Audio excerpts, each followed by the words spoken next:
I have what I would rank as one of the most consequential gold coins ever struck by the U.S. Mint that you could ever hope to own.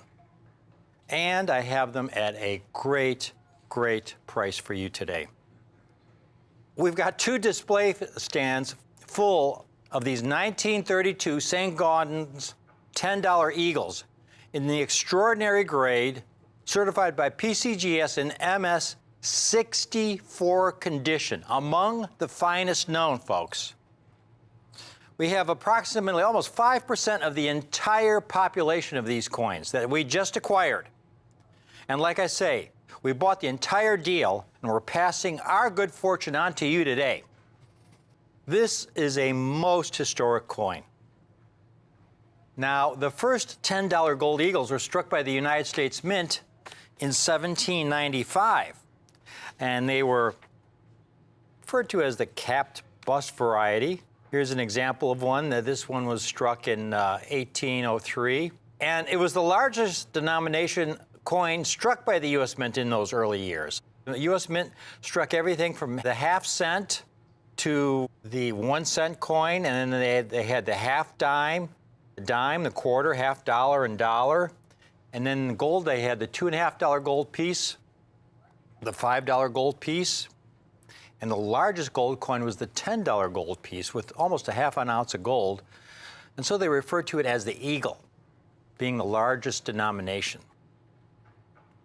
And then in the 1830s, they changed the coin design to what we refer to as the Liberty $10 eagle. Again, 1830s, this was the largest denomination gold coin struck by the U.S. Mint. And then on December 27th, 1904, then President Theodore Roosevelt decided to write a letter to the Secretary of the Treasury, Shaw.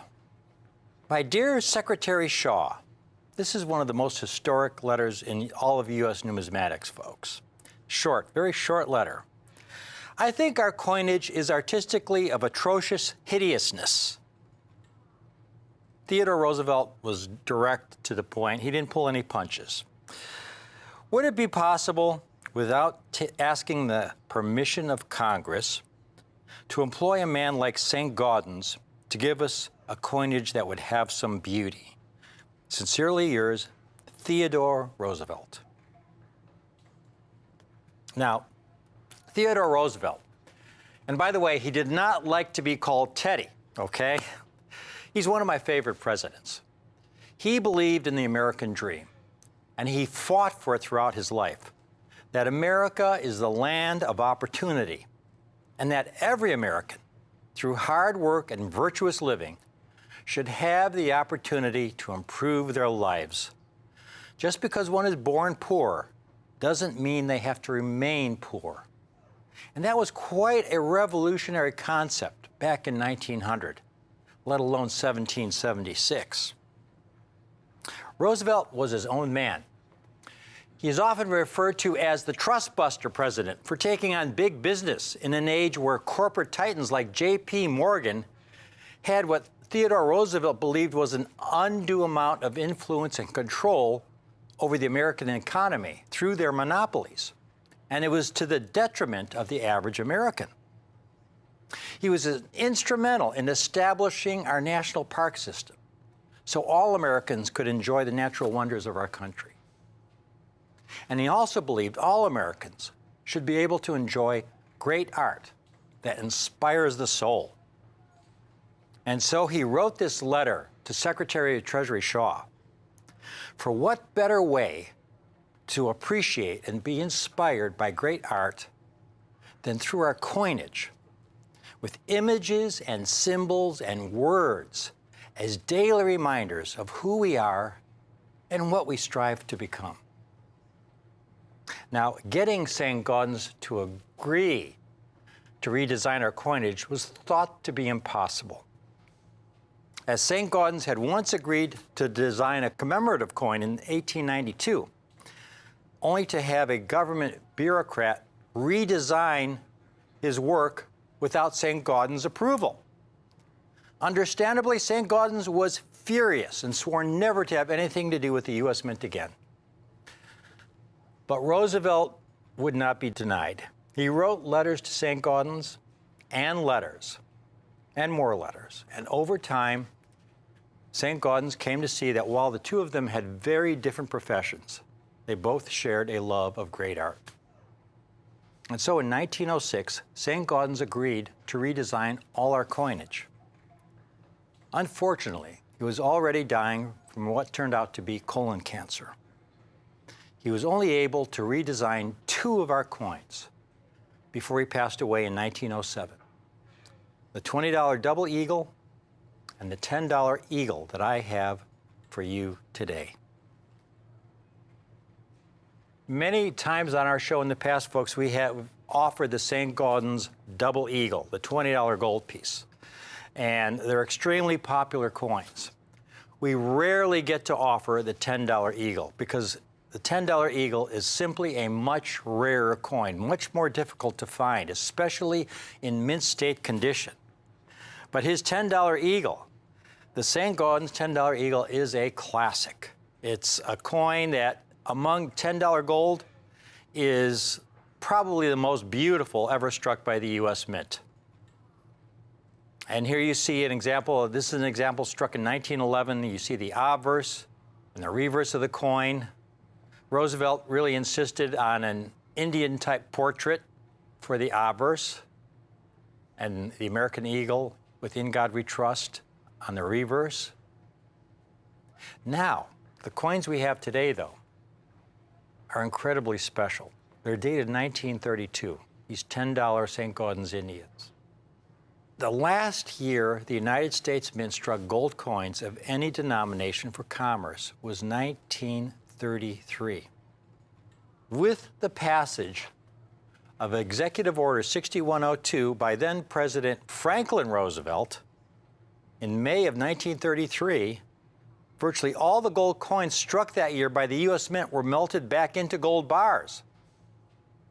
So any coin struck after 1933, any gold coin, I mean, there's only one St. Gaudens double eagle dated 1933 that is in private hands, and that's worth in the millions of dollars. It sold for about $7 million about 20 years ago. It's probably worth well over that today. There's only a handful of 1933 $10 eagles that were released by the Mint before that executive order. By handful, I mean several dozen pieces. And folks, because of their extreme rarity, they're in the hundreds of thousands of dollars.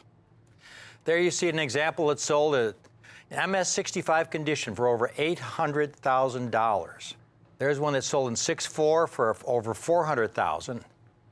And here's one that was not even gradable. Surfaces tooled. It means the surfaces have been artificially worked on, enhanced, polished. So it's not even gradable. And it's still sold for $300,000. And this was just last year, okay, for a coin that's not even gradable, a $10 eagle. As I said, what's most important to understand about these coins is the extreme rarity of these compared to the St. Gaudens double eagle. Here's the one chart I made that is most instructive, comparing the population of the St. Gaudens $20 double eagle to the St. Gaudens $10 Indian. And you could compare the mintages. A lot more double eagles were minted than eagles. But then when you look at how few survivors there were in high-grade condition, when you get to the MS-64 grade, there were about 15 times more St. Gaudens certified in MS-64 than Indians. And then when you get to grades higher than that, the ratio is 30, 40, 50 times more. The $10 Indian is extremely rare high-grade condition. That bottom line, 1 in every 500 originally struck survived in MS-64 or higher condition today. These coins are so rare, folks. The 1932 in the Smithsonian is an MS-65. And these that we have today, through some real good fortune, we have an MS-64 for you today. Now, Executive Order 6102 demanded that all gold coins over $100 in total value, ownership over $100 in total value, would become illegal after May of 1933. So anybody holding gold coins beyond that amount had to turn them into the Treasury, where the Treasury then proceeded to melt those coins back down into bullion. And here's the percentage of all the gold coins melted down by the mint during that decade. And the highest percentage is among the $10 eagles. Almost half of all the eagles ever struck were melted back down into gold bars. This executive order eliminated gold from our coinage as used for commerce. What was happening during the Great Depression? In the midst of the Great Depression, it was estimated that in 1933 alone, there were approximately 4,000 bank failures. Now, there was no FDIC, federal deposit insurance back then, to cover you if a bank failed. So imagine if you were a citizen back then with your life savings in a bank account that you had spent 10, 20, 30 years accumulating, your nest egg for your retirement, and going to the bank the next day and the bank is shuttered shut. It had failed. You were wiped out. People were terrified. I mean, I can only imagine putting myself in that position. And so you had a lot of citizens whose banks were still solvent, but who were asking themselves, is my bank going to be next? And so they started pulling their money out of the banks. And with that money, they put it into something that they knew would have some value. They took that paper money and they started buying gold coins. Because gold, throughout human history, I mean, you can go back to Egyptian times, has always had value in all cultures around the world. Gold has always had value. So you had all these citizens buying gold coins. Well, this put additional stress on the banking system. And so, in response, Roosevelt passed this Executive Order 6102 saying the ownership of over $100 worth of gold was illegal. You had to turn it into the Treasury. And in exchange, you got paper money. Well, there were some individuals who had the means who said to themselves, okay, I can't own over $100 worth of gold in this country. However, there's nothing that says I can't own over $100 worth of gold in another country. So you had a lot of citizens taking their gold coins in bags and having them shipped to banks in Europe. And this is one of those bags, an actual bag that was in one of those European banks in 1933. In one of those European banks for over 85 years. And they've been sitting there since the 1930s. Now, most of them were double eagles. In this case, this is the first time I've ever seen a couple bags of these 1932 eagles. These coins, folks, should not exist. Again, most of these later gold pieces were melted back down into gold bars. So you had a handful of bags of these 1932 St. Gaudens Indian eagles that have been sitting in these European banks since the early 1930s that had just come out. You take a look at one of these. It is so superb. Folks, here's a coin. Again, this should not exist. So almost blemish-free. Now, this $10 eagle, it's about 10% smaller in diameter than a $50. Okay, so it's slightly smaller than a $50. But it is about 30% heavier than a $50. And I'm talking about the silver $50 struck 1964 and earlier. I'm not talking about the most recent half-dollar struck in clad metal. Those are lighter, about 10% lighter than the earlier silver half-dollars. These are about 30% heavier than a silver half-dollar. They're heavy coins. And gold is a very soft metal. When you look at one of these coins, the coins were struck for commerce. They weren't struck for collectors. They were struck for commerce. They were ejected from the die into a bin. One coin would fall on top of another. They would go through coin counting machines. They were dumped into bags, shipped on trains to banks throughout the country.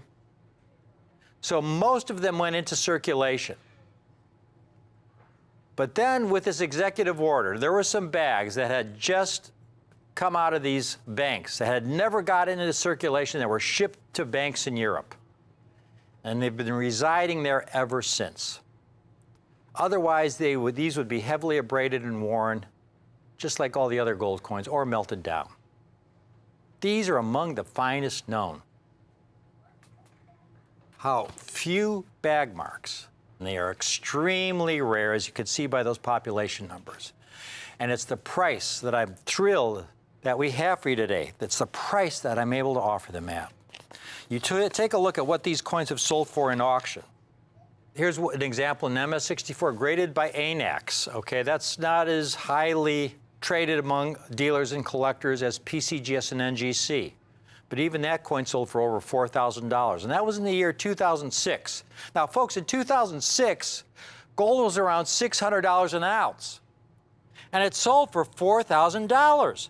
Today, gold is around $1,900 an ounce, more than 3 times what it was around 2006. Here's another example. Same year, $4,300, an MS64, 2006. Here's one that sold for $6,900, same year, when gold was around $600 an ounce. And here's an MS63, a lower grade than what we have today, for over $2,700. We were incredibly fortunate. We were first in line when we bought this deal. We bought the finest specimens, every single example that graded MS64. We have several hundred. The several hundred we have, folks, is all we have. This is truly one of those Halley's Comet once-in-a-lifetime events. This group of 1932 eagles that came out of the great European bank hoard. And we got them at such a great price. This is a coin we could offer for $2,900, and you would be getting a great price.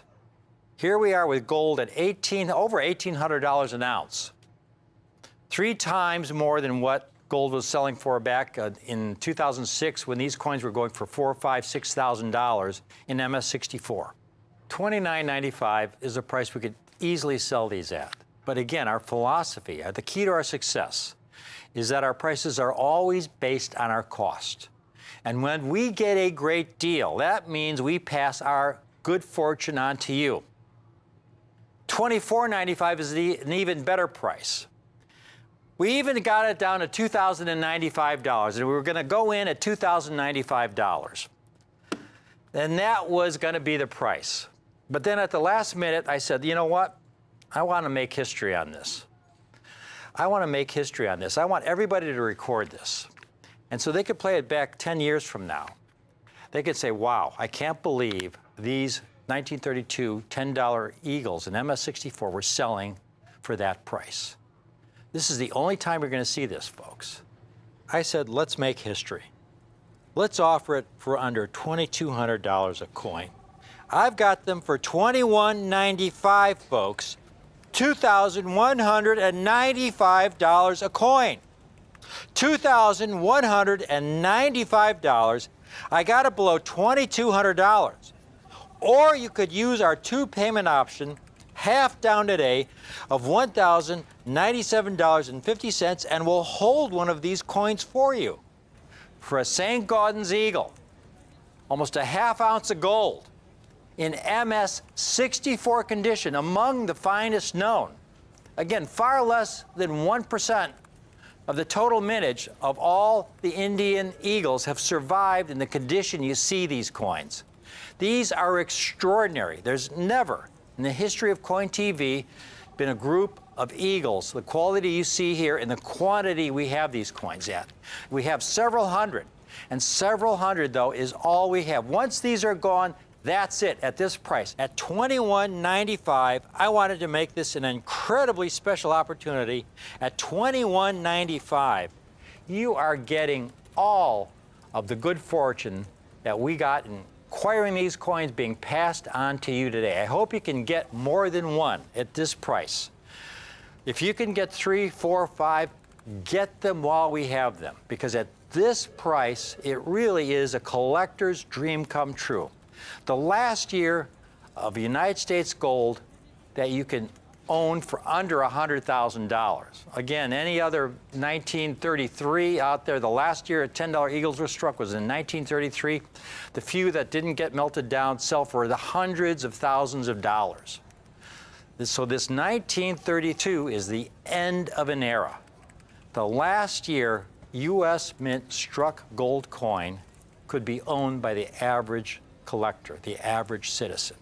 Again, these eagles were first struck in 1795. This is the end of the era, folks, 1932. And we've got them in MS64 for $2,195. We have a lot of people calling in on this. You know, in 1995, when a lot of dealers are selling MS64s for double that price, you figure you get two for the price of one. There's nobody else that can offer this kind of coin at this kind of price. This most beautiful, historic St. Gaudens eagle. A coin he never actually got to see released. He passed away before the coin was released in 1907. And so he never actually got to see his $10 and $20 gold pieces struck for commerce. And here are his two masterpieces. The St. Gaudens double eagle, the St. Gaudens eagle we have for you today. It's the rarer of his two gold coins struck. The St. Gaudens double eagles, the U.S. Mint struck about 70 million examples. About 40% of those were melted down, but the $10 Indian, they only struck about 14 million examples, and almost half of those were melted back down into bullion. And here we have the most extraordinary finding out of the great European bank hoard. Several bags. Now, a lot of them were lower grade, had a lot of small nicks and scratches, because again, gold is a very heavy, very soft metal. When you have these gold coins being dumped into bins, thrown into bags, most of them are heavily abraded. These coins are near flawless. When you're talking about MS64, you're talking about a coin that has never been in circulation. Coins are graded on a 70-point Sheldon grading scale from 0 to 70. The lower the number, the heavier the wear. Anything below a 60 is a coin that has been in circulation, that has wear on it. And MS60 is a coin that has never been in circulation. It came straight out of a mint bag. However, it has a lot of bag marks on it. It's very heavily abraded. An MS70 would be a perfect coin with no bag marks whatsoever, a flawless coin under magnification. There are no $10 Indians or St. Gaudens or any other coins from this era in MS70. They don't exist. An MS65, folks, is an extraordinary grade, and MS64 is an extraordinary grade. Again, only one in about every 500 originally struck have survived in this condition. That is how rare they are, with so few bag marks. I hope you can get more than one. This is an opportunity to really take advantage of something that will not come our way again, where we can offer these coins with gold pushing way beyond $1,900 an ounce. And here we're offering these eagles for only $2,195. Or you can use our two-payment option, two payments of $1,097.50. In closing, there's a recent article in a highly respected numismatic publication. And there's a quote I'd like to pull from that, and it's something I've talked about for the last several years on my show. To quote directly from the article, "There has not been a time in recent memory when pre-1933 gold coins were obtainable for so little over spot." And by that, what they mean is, here you have these eagles that in 2006, 2007, in this grade were selling for $4,000, $5,000, $6,000, and gold was $600 an ounce. So they were selling about 10 times their gold value. And here we have gold at $1,900 an ounce. We're selling these for $21.95, about half an ounce of gold. So it's about 2 times the gold value in MS-64 condition. Now again, we were very fortunate to get this entire deal to be able to offer them at this price, because normally we would have had these priced at $29.95. But we bought this deal, again, these came out of the Great European Bank Hoard. This is one of the original bags from the Great European Bank Hoard. We've kept a few as mementos. And that's the only reason we have these coins today. Again, this 1932 St. Gaudens Eagle, a most historic year in U.S. numismatics. The last year you can own a gold coin struck by the U.S. Mint for Commerce at this kind of price. It really is a once-in-a-lifetime opportunity. Please take advantage of it. This is just a beautiful coin, one of my favorite coins, one of the most beautiful coins struck by the U.S. Mint. The $10, often referred to as the Indian. I call it the St. Gaudens Indian because, again, it was designed by Augustus St. Gaudens. It's one of the classics. I truly love looking and admiring these coins, folks. I've got some in my hand. I want to thank you for watching this presentation. Again, we have these coins for only $21.95, or our 2-payment plan, $1,097.50 in 2 equal payments over 30 days. Please stay tuned for our next presentation. We've got another great United States rarity coming right up.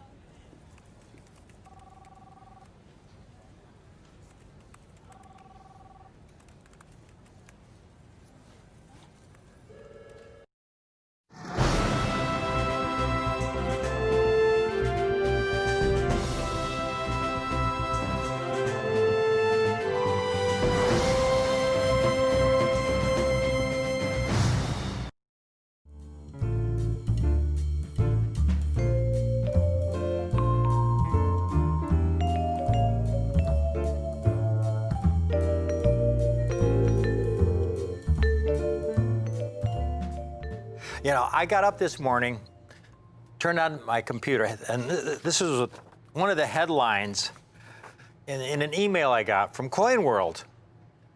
And recently, a 1962 Washington Quarter MS-67 Plus condition sold in auction for over $26,000. Now, why did it sell for so much money? Well, because it has tremendous condition rarity. You see, when we're talking about rare coins, there are really 2 different kinds of rarity. You have coins with absolute rarity. Those are coins that are rare in any condition. The most extraordinary example, the 1916p Standing Liberty Quarter. They only struck about 50,000 plus examples. So even if you find one in heavily worn condition, it's going to be worth $5,000, $10,000, $15,000. And beautiful mint state examples could go for $50,000. But the fact that it's rare in any condition, even heavily worn examples are worth many, many, many thousands of dollars. Or the 1893 Morgan dollar. I mean, examples in good condition have sold for $5,000, $10,000. And the most extraordinary example of a coin with tremendous absolute rarity, the 1913 Proof Liberty nickel, where they only struck 5 coins. So even if you have the lowest quality example of those 5, that coin's worth in the millions. Now, the other kind of rarity that we're really concerned about and focusing on as collectors are coins with what we call condition rarity. And these are coins that may have very high mintages. So they may be common in lower grade condition, like this 1962 Washington Quarter, where they struck tens of millions of examples. tens of millions. An average 1962 quarter, you know, is a couple bucks. But to find one in MS67 plus condition, this is where it becomes extremely rare in that high-grade condition. It has tremendous condition rarity, and so it sold for over $26,000. And you see this throughout numismatics. I mean, Morgan dollars is, when you're talking about rare Morgan dollars, we're usually talking about coins with tremendous condition rarity. One of the best-known examples, 1886-0 Morgan dollar. I just bought one in a coin shop, a circulated example, for $35. But you get one in nice mint state 65, and it's worth hundreds of thousands of dollars.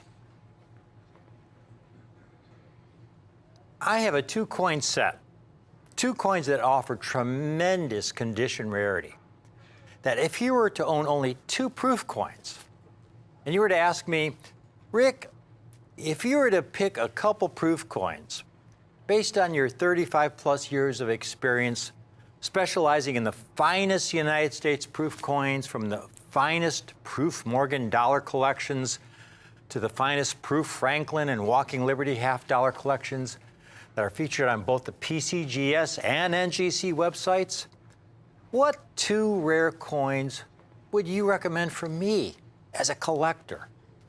Two rare coins that I can still acquire without taking a loan out at the bank. That won't cost me $2,000 or $5,000, $10,000 or more, but offer the future potential because of their condition rarity, their collector appeal, to be the $2,000, $5,000, $10,000 coins of the future. In my lifetime, what two coins would you recommend, Rick? Today, folks, you get my answer. The two coin set I have for you today ranks among the finest, most significant proof half dollars a collector can own from two of the most important years in proof half dollar production in the 20th century. And as important, while I have these two examples, I have them at a price that I didn't think was possible. But we put in a lot of work, a lot of hard work. We cut out all the middlemen. I acquired several collections over many, many years' time to be able to assemble the small group that I have for you today, folks. The last time I've been able to offer the set you see here today was about 5 years ago. It's taken me that long to put these together. Now, from a historical standpoint, this set belongs in the Smithsonian. In fact, NGC has gone to the trouble of designing a unique custom holder for this set, using the same materials, the same medical grade plastics and airtight construction that NGC uses to house the Smithsonian collection. And NGC has appropriately titled the set I have for you today as The End of an Era. Now is as good a time as any to show you this set I have, a set I have not been able to offer on any of my shows again for many, many years, folks. I have these sets in the finest possible conditions. I have them in proof 67, proof 68, and I even have a handful of sets in proof 69, which is the highest numerical grade either of these two dates have ever received at NGC. Take a look at the populations of these two coins graded by NGC. I've compared them to some earlier dates in the proof half dollar era, the 1955, 1956, and 1957 Franklin half dollars. In this set, we have the 1963 Franklin and the 1964 Kennedy. And there you can see the populations of these two dates in proof 67 condition, where they're rated around 14,000 of each. But then notice in proof 68 how much rarer the 1963 becomes. It's of a comparable rarity to some of those earlier proof Franklins, even though the mintages of those earlier proof Franklins are much lower. And then in proof 69, the 63 is off the charts, folks. It's extraordinarily rare. And that 64, the population of 3,800, that's a rare coin. I've got several comps I'm going to be showing you later on in the presentation, where dealers are asking $1,100, $1,200, $1,500, $1,700 for 1964 Kennedy half dollars in NGC proof 69 condition. The end of an era set featuring the 1963 Franklin half dollar, the last year of the Franklin half dollar series, and the 1964 Kennedy half dollar, the first year of that series. I have these sets in the extraordinary grade of proof 67, proof 68, and proof 69, which is the highest numerical grade either of these two dates have ever received at NGC. And now, for you folks who may not have seen any of my shows or presentations on proof coins and are not familiar with what a proof coin is, basically there are two kinds of coins struck by the U.S. Mint. Commercial strikes, which are the kind of coins we find in our pocket change. They're the coins struck for commerce, the coins we use to buy things with. And then there are proof coins, proof strikes, meant to represent the state of the art. They can only be ordered directly from the mint. They're struck in very low numbers. And here's a comparison of a mint state 1961 Franklin. This is a coin that was struck for commerce. It's never been in circulation. It's uncirculated. Coins struck for commerce were struck once. They were dumped into bins where one coin would fall on top of another. From there, they would go through coin counting machines and they'd be dumped into bags and they'd be sent to banks around the country. This coin, again, this was never went into circulation, never spent, but just the process of striking the coin, falling into the bin, one coin abrading against another. You could see all the abrasions on Franklin's cheek there just from the process of making these coins for commerce. Proof coins, on the other hand, are meant to represent the state of the art. They're meant to represent the finest possible quality the mint is able to produce given the technology of the day. And to make a proof coin, and here you see in the 1963, what the mint would do is take the finest dies and polish them and buff the fields until they had a mirror-like finish. They would take the coin blanks and give them a similar polishing treatment as well. And then they would take those blanks and slowly feed them into the die, and then strike them not once, but at least twice under higher pressure to bring out every possible detail of that design. So when you see that 1963 Franklin, you could see all the design as the mint originally intended. Right above, in front of Franklin's ear there, you could see every little hair curl that was in the original design that you'll see on the proof coin. Now you take that 1961 mint state Franklin that wasn't double struck under higher pressure, and you see the flatness there in that area. You don't see the hair curl there. It's flat because the coin was not struck twice. It was not struck under higher pressure, and so you don't get all the design details struck up as you do on a proof coin. Plus that 1963 Franklin, the coins are individually handled and they go into their own separate compartments, so they never abrade with any other coins. So in that way, these proof coins are meant to represent the state of the art.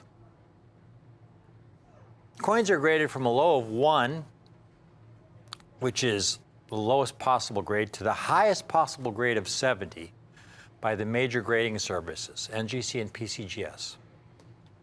70 represents perfection.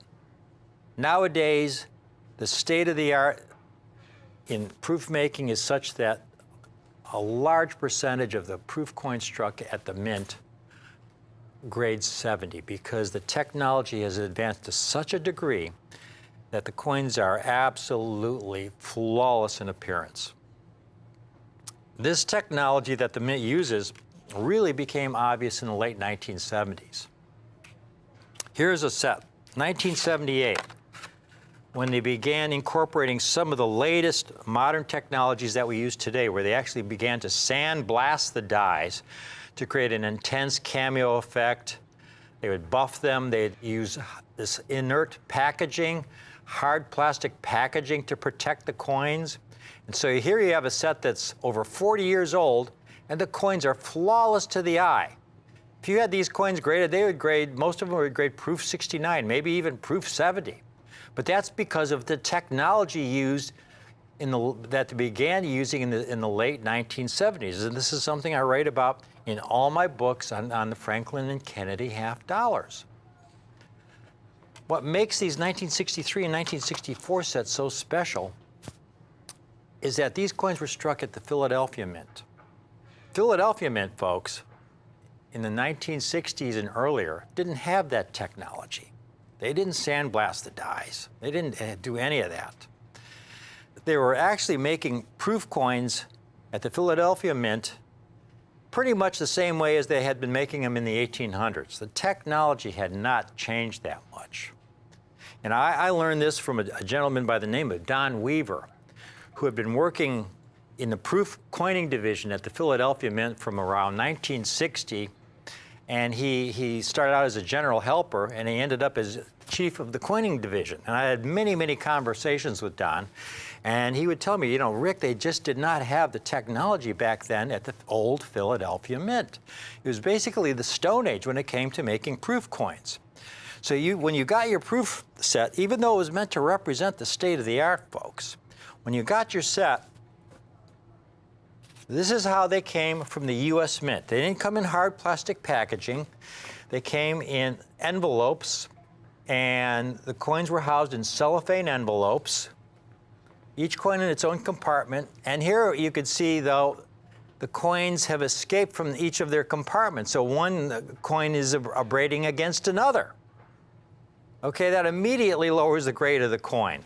I'm going to show you several of these.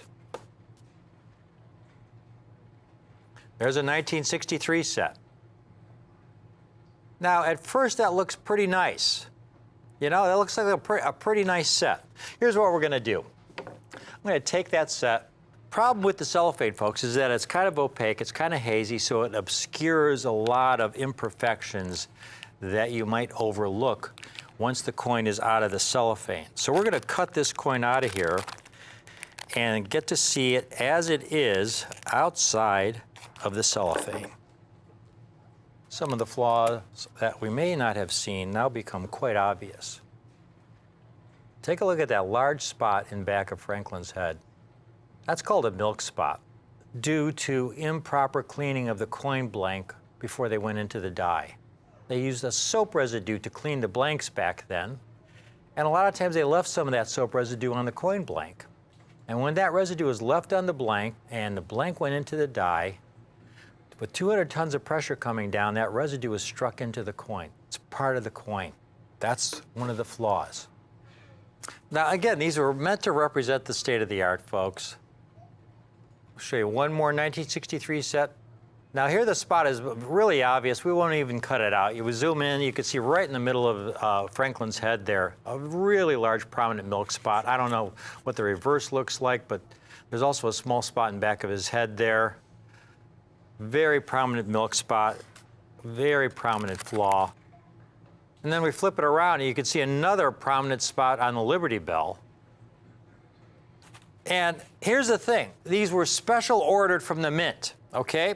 You had to wait many, many months, and then you get your set, and you get it, and it's got these spots. The coins have been released from their compartments, and they're abrading with one another. But then you get this letter in the set. Okay, we came this special letter from the superintendent of the U.S. Mint. And in this letter, They explain that every U.S. proof coins have been carefully inspected and then sealed in a transparent envelope. This package was designed to prevent or delay tarnishing and discoloration. Nevertheless, sooner or later, tarnishing may occur. Please do not ask us to make exchanges or adjustments, okay? There is no return privilege here. They have a sense of humor on this last paragraph here, folks. If there should appear what may seem to you a defect, like a milk spot or scratch on a coin, it is no doubt a crease in the packaging material. We tell you this to save us both unnecessary correspondence. Okay, let's look at a couple 1964 sets, folks. And so you're stuck with it, all right? You're stuck with it. Here's a 1964 set. Wow, the obverse looks gorgeous. Oh, beautiful, beautiful. You get the set, you open it up. Look at that proof Kennedy. It's spectacular. Doesn't appear to be a flaw on the coin. What about the reverse? Oh my goodness. Oh my goodness. Spots all over the place. That's part, again, that's part of the coin, folks. That was soap residue that was on the coin blank. And when that die comes down with 200 tons of pressure, that residue is struck into the coin. It's part of the coin. There's nothing you can do about it. To show you one more 64 set, and this is, again, because of the cellophane, you have all kinds of toning issues. This end of the era set that I have for you, that's what makes these so special. Flawless to the eye. You don't see milk spots or hairlines or unattractive toning. It's such an extraordinary buying opportunity. I have these sets in the extraordinary grade of Proof 67, Proof 68, and Proof 69, which is the highest numerical grade either of these two dates have ever received at NGC. Featuring the 1963 Franklin half dollar, the last year of the Franklin half dollar series, and the 1964 Kennedy half dollar, the first year of that series. Now, the story behind the end of the era set begins in November of 1963 with the assassination of President Kennedy. Assassination of President Kennedy in late November of 1963 is a tremendous, tremendous tragedy. It was the first such event in the age of television. The whole nation was watching as the events of that week unfolded. You know, from the funeral procession to the burial. I can remember my parents, every day my dad would come home from work, we would be watching the evening news, watching as all of this unfolded. It just captivated the entire nation. And in December of 1963, Congress voted to memorialize the late President Kennedy on a coin. And they gave Mrs. Kennedy the option of which coin she would like her husband's image to be portrayed on. Well, she didn't want to replace any of the existing presidents. You had Lincoln on the cent, Thomas Jefferson on the nickel, Franklin Roosevelt on the dime, George Washington on the quarter. But then you had Ben Franklin on the half dollar. He was not an ex-president. And also, Ben Franklin was also on the $100 bill. So she reasoned, to put her husband on the half dollar. And so in January 1964, they began to strike these Kennedy half dollars in proof condition. So 1963 is the last year of the Franklin proof. And significantly, the Franklin half dollar series was the last half dollar series struck at the old Philadelphia Mint entirely in 90% silver. Really important, because in 1971, the Mint removed all the silver content entirely from its proof coins, and they were struck entirely and clad with no silver content. And then you have 1964, the first year of the Kennedy series. The 1964 Kennedy was the only year that this coin was struck in 90% silver at the old Philadelphia Mint using these old technologies. Because the following year, 1965, they didn't strike any proof coins. They struck special mint set coins. But even then, the special mint set half dollars only had 40% silver. So the 64 Kennedy is a unique coin in the Kennedy collection, in the Kennedy series. It's the first year of issue. It's the only one struck at the old Philadelphia Mint and is struck on that 90% silver planchet. So that's what makes this the end of an era. And most important, though, is the quality being offered. These coins range from proof 67, which are extraordinary quality, to some proof 68s, and even a few proof 69s. Well, I couldn't find any 63s in proof 67 being offered, but I did find a couple in proof 66. And there's one for $239. Again, this is a proof 66. $199. There's one for $159. Again, these are proof 66s. And here's a few Kennedy half dollars I was able to find in proof 67 condition. There's one for $255. Here's a top-rated seller. 100% positive feedback, over $200, $216. There is one for $300, a dealer with 100% positive feedback. But if you take that $216, add it to that 1963 proof 66, that's about $375 for the pair. And the 1963, folks, is a proof 66. If you're interested in one of these sets in proof 67 condition, I did all the work. We went through, spent years putting these together. I have a limited number of these sets. While I have them, folks, these sets are not $395, again, because both coins are proof 67. Proof 67s. They're not $395 or even $295. $195 is a phenomenal buying opportunity in these custom, state-of-the-art NGC holders, the end of an era. And significantly, the Franklin half-dollar series was the last half-dollar series struck at the old Philadelphia Mint entirely in 90% silver. And then you have 1964, the first year of the Kennedy series. The 1964 Kennedy was the only year the Kennedy struck in 90% silver at the old Philadelphia Mint using these old technologies. The only set you'll see of proof 67 in the end of an era NGC holder, because these were the end of an era. The two most important half dollars you could own from the 20th century. And I have these sets today, while I have them, $129 a set in the extraordinary grade of proof 67. $129 a set. And if you want to get 5 sets in proof 67, I'm able to offer 5 sets for only $595.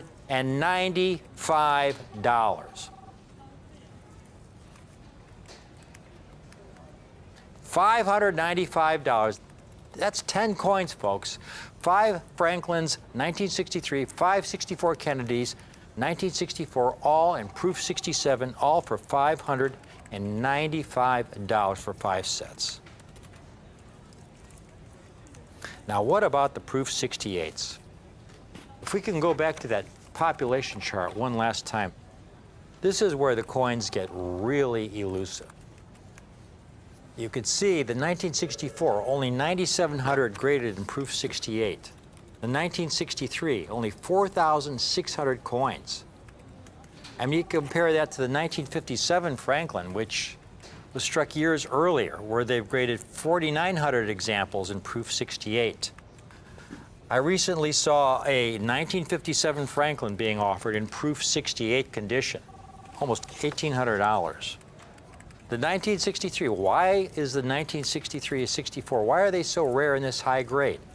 Well, it's because of that milk spot problem that I referred to and showed you earlier in the presentation. This was a problem that was unique to proof silver coins struck from 1958 to 1964. They just have a lot of milk spots, a lot of spotting, a lot of toning issues. So they're extremely rare, tremendous condition rarity in proof 68. 1963s, I found a couple comps here in proof 68. Here's a top-rated seller. He's asking $499 for a proof 68. Here's one for only $425. Now, what about the 64s? Well, here's one for $400. Here's one for $600. Here's one for $399. So you add those up, folks, that's over $800 for the pair. Some dealers are asking for some of these coins. Those are the lowest comps that I was able to show you. Take a look at these proof 68 sets. I've got these sets, folks. They're not $799 or $599 or even $499. These are proof 68s, 1 point from the highest grade. This, to me, is the most outstanding grade you can get these sets in at the price I have them for you today, because they're not $399 or even $299. For $299, this is an extraordinary buying opportunity. But while I have these, I bought these collections, I put them together over many years' time. I am passing all the savings on to you, all the future potential on to you today. $199 a set. That's not per coin, that's for both coins. The 63 Franklin and the 1964 Kennedy, both in the custom NGC end of an era holder, proof 68, $199 a set. And if you want 5 sets, it gets even better, because you can own 5 sets for $895. That's as much as a lot of dealers would be asking for a single set. And I'm able to offer you 5 sets, again, while I have them. They're in very limited quantities, especially that 1963. It's a really, really difficult date to get in this extraordinary grade of proof 68. And then finally, we've got the ultimate, the proof 69s. If we could look at that pop chart one last time. Proof 69s. Look how rare the 63 is. Only 364 graded. Again, it's so hard to find a flawless 1963. That is the highest grade. 3,800 graded of the 1964.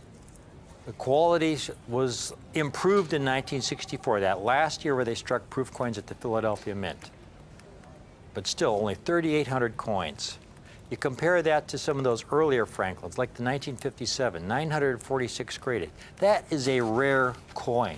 Here's a 1957 in proof 69 for $1,350. But just the 1964 alone, folks, I found several comps for the 1964 in proof 69 grade. There's one for $1,530. Dealer with 100% positive feedback. Another dealer with 100% positive feedback, $1,440. There's one for, was that $1,600? A dealer with 100% positive feedback. $1,700. Again, a dealer with 100% positive feedback. And that's just the 1964 Kennedy.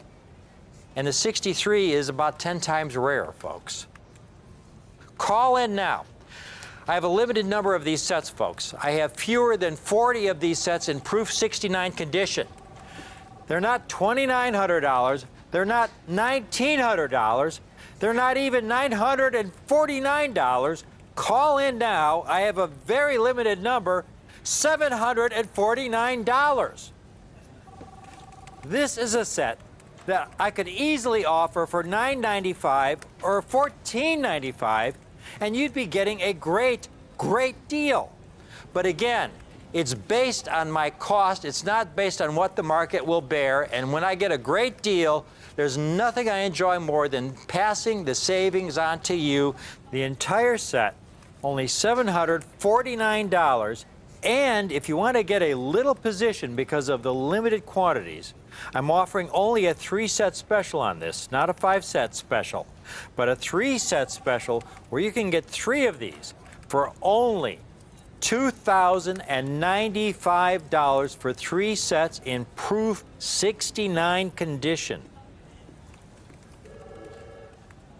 Now to recap, if you've just tuned in, again, this is the end of an era featuring the 1963 Franklin half dollar, the last year of the Franklin half dollar series, and the 1964 Kennedy half dollar, the first year of that series, struck at the old Philadelphia Mint. The last half dollar struck on 90% silver planchets using that old technology. Finding these coins in proof 67 condition is extremely difficult. You'll see dealers asking $200–300 a coin for just the 1964 Kennedy. And when I get a great opportunity, this is something we've worked on for many, many years, we pass the savings on to you. So we're offering these sets in proof 67 for only $129. And if you want to get more than one, if you want to get 5, you can own 5 for only $595. If you want to really, really get maximum numismatic bang for your dollar, the proof 68 sets are an incredible value. These sets should be $495. At $495, they would be a great, great numismatic opportunity. That's where the market is on Franklin's and Kennedy half dollars of this quality. 1 point from the highest grade. Extremely rare in proof 68. But again, it's based on my cost. We're passing it all on to you, giving you all the future opportunity. Only $199 while I have these sets in this condition. And you can own 5 for only $895. And finally, the ultimate in proof 69, which is the highest numerical grade either of these 2 dates have ever received at NGC.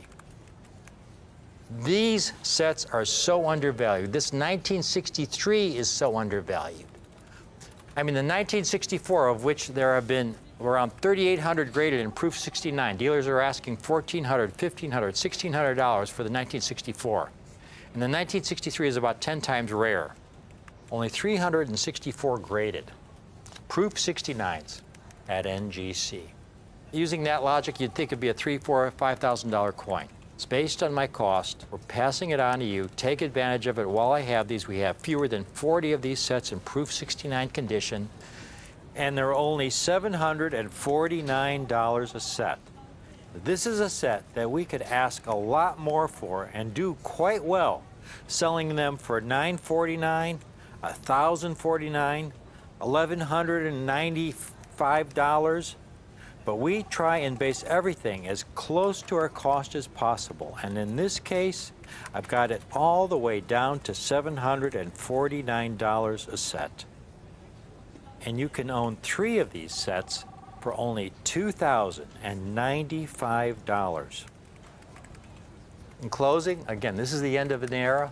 The last 2 years that proof coins were struck at the Philadelphia Mint, the old Philadelphia Mint, where the half dollars were struck on 90% silver planchets, folks.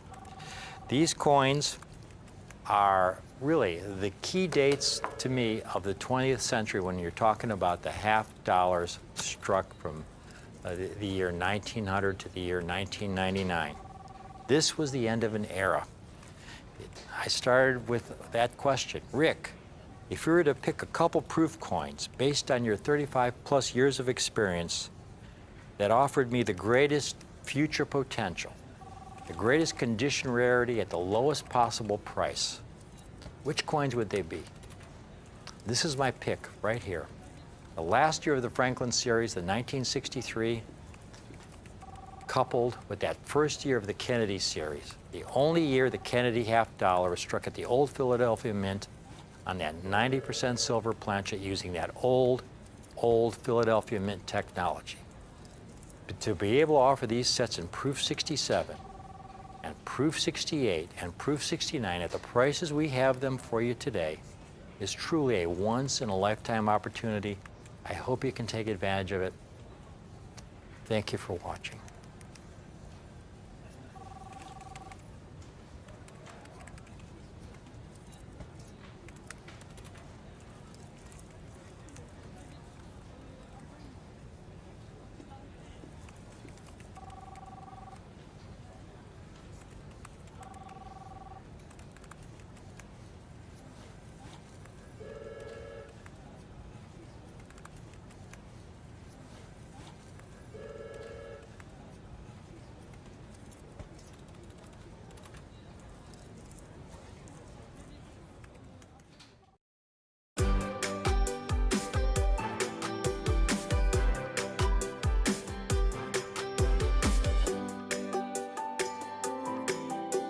You're watching Rick's U.S. Coin Show on Rare Collectibles TV.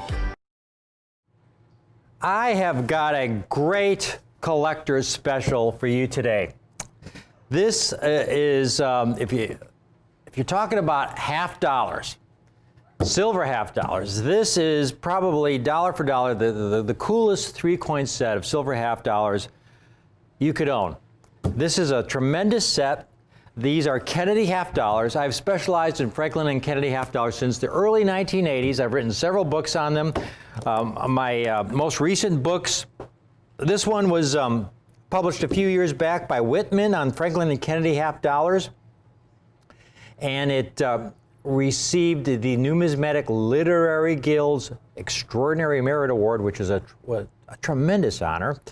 But more important is I think I got the award because collectors really found the book useful, helpful. Now this book, it was amazing because Whitman had a large print run for it, and they were sold out within a few months. That tells you how strong the demand, how large the collector demand is for Franklin and Kennedy $50. After a few months, they gave me a call and they said, Rick, hey, would you do a second edition? So I said, all right. And so we had a second edition printed up the following year. That's now sold out. I bought out the remaining copies that Whitman had, and I have, a few hundred left of my own stock, and that's it. And I'm talking to Whitman now about doing an updated third edition, because again, this is a great series for collectors. This is a $50 series where you get so much eye appeal, quality, and rarity for your numismatic dollar. And I've got the 3-coin set from this series is, if you've never purchased a Kennedy $50 before, folks, this is the place to start. What I have today are the 1965, 1966, and 1967 special mint set Kennedy $50. And I have them in an extraordinary condition of MS 67. Now, before we go any farther, the first year of the Kennedy $50 first struck in 1964.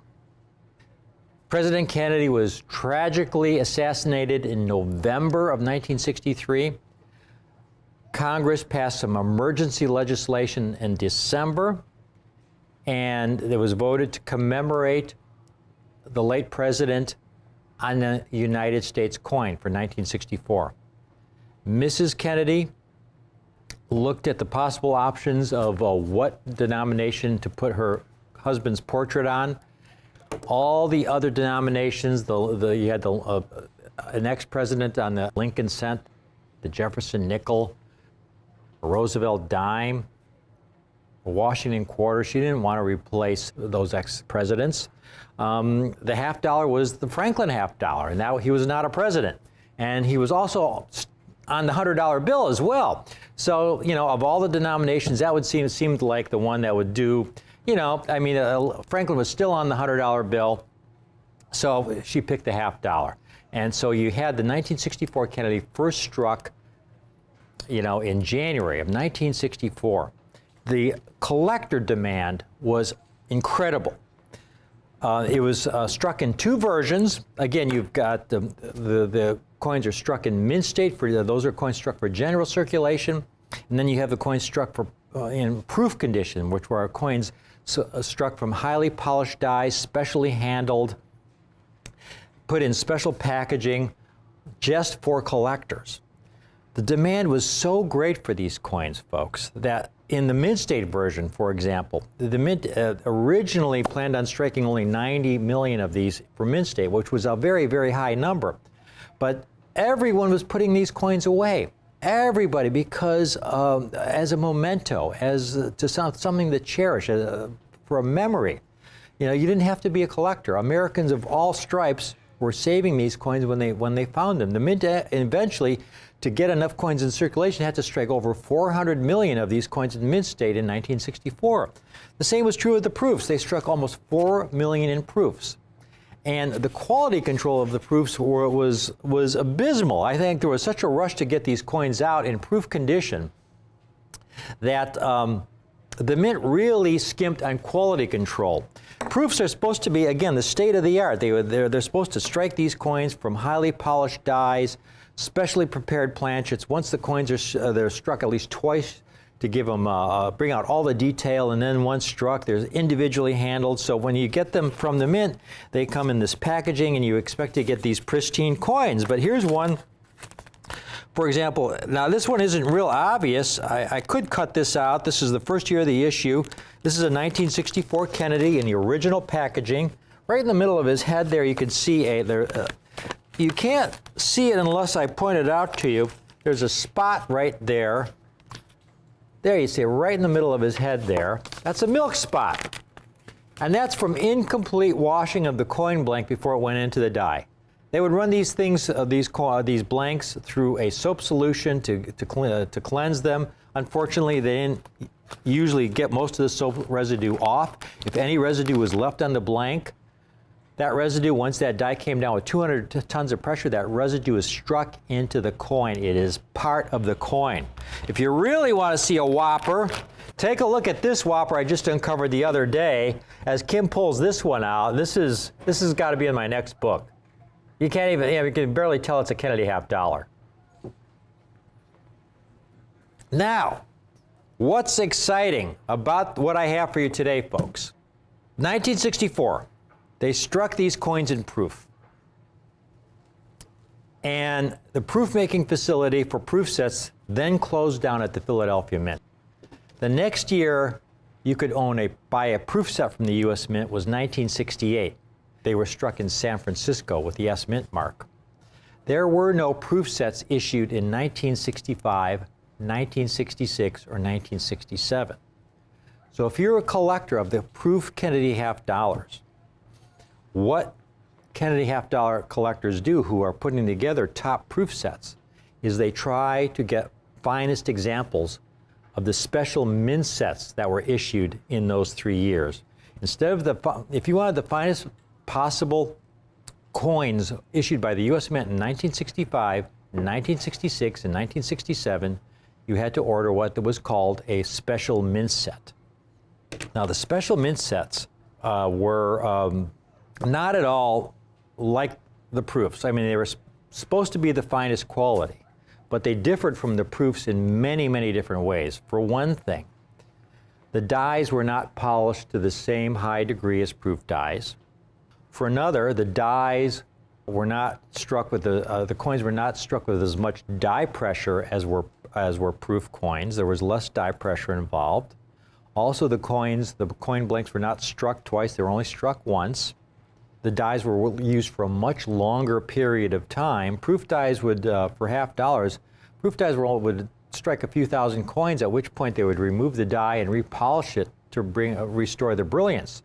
These special mint set dies would strike tens of thousands of coins, so they were quite worn before they would replace the dies. So a lot of these special mint set coins were struck from very worn dies. And finally, and really importantly, while proof coins were individually handled, special mint set coins were dumped into bins, just like commercial strikes.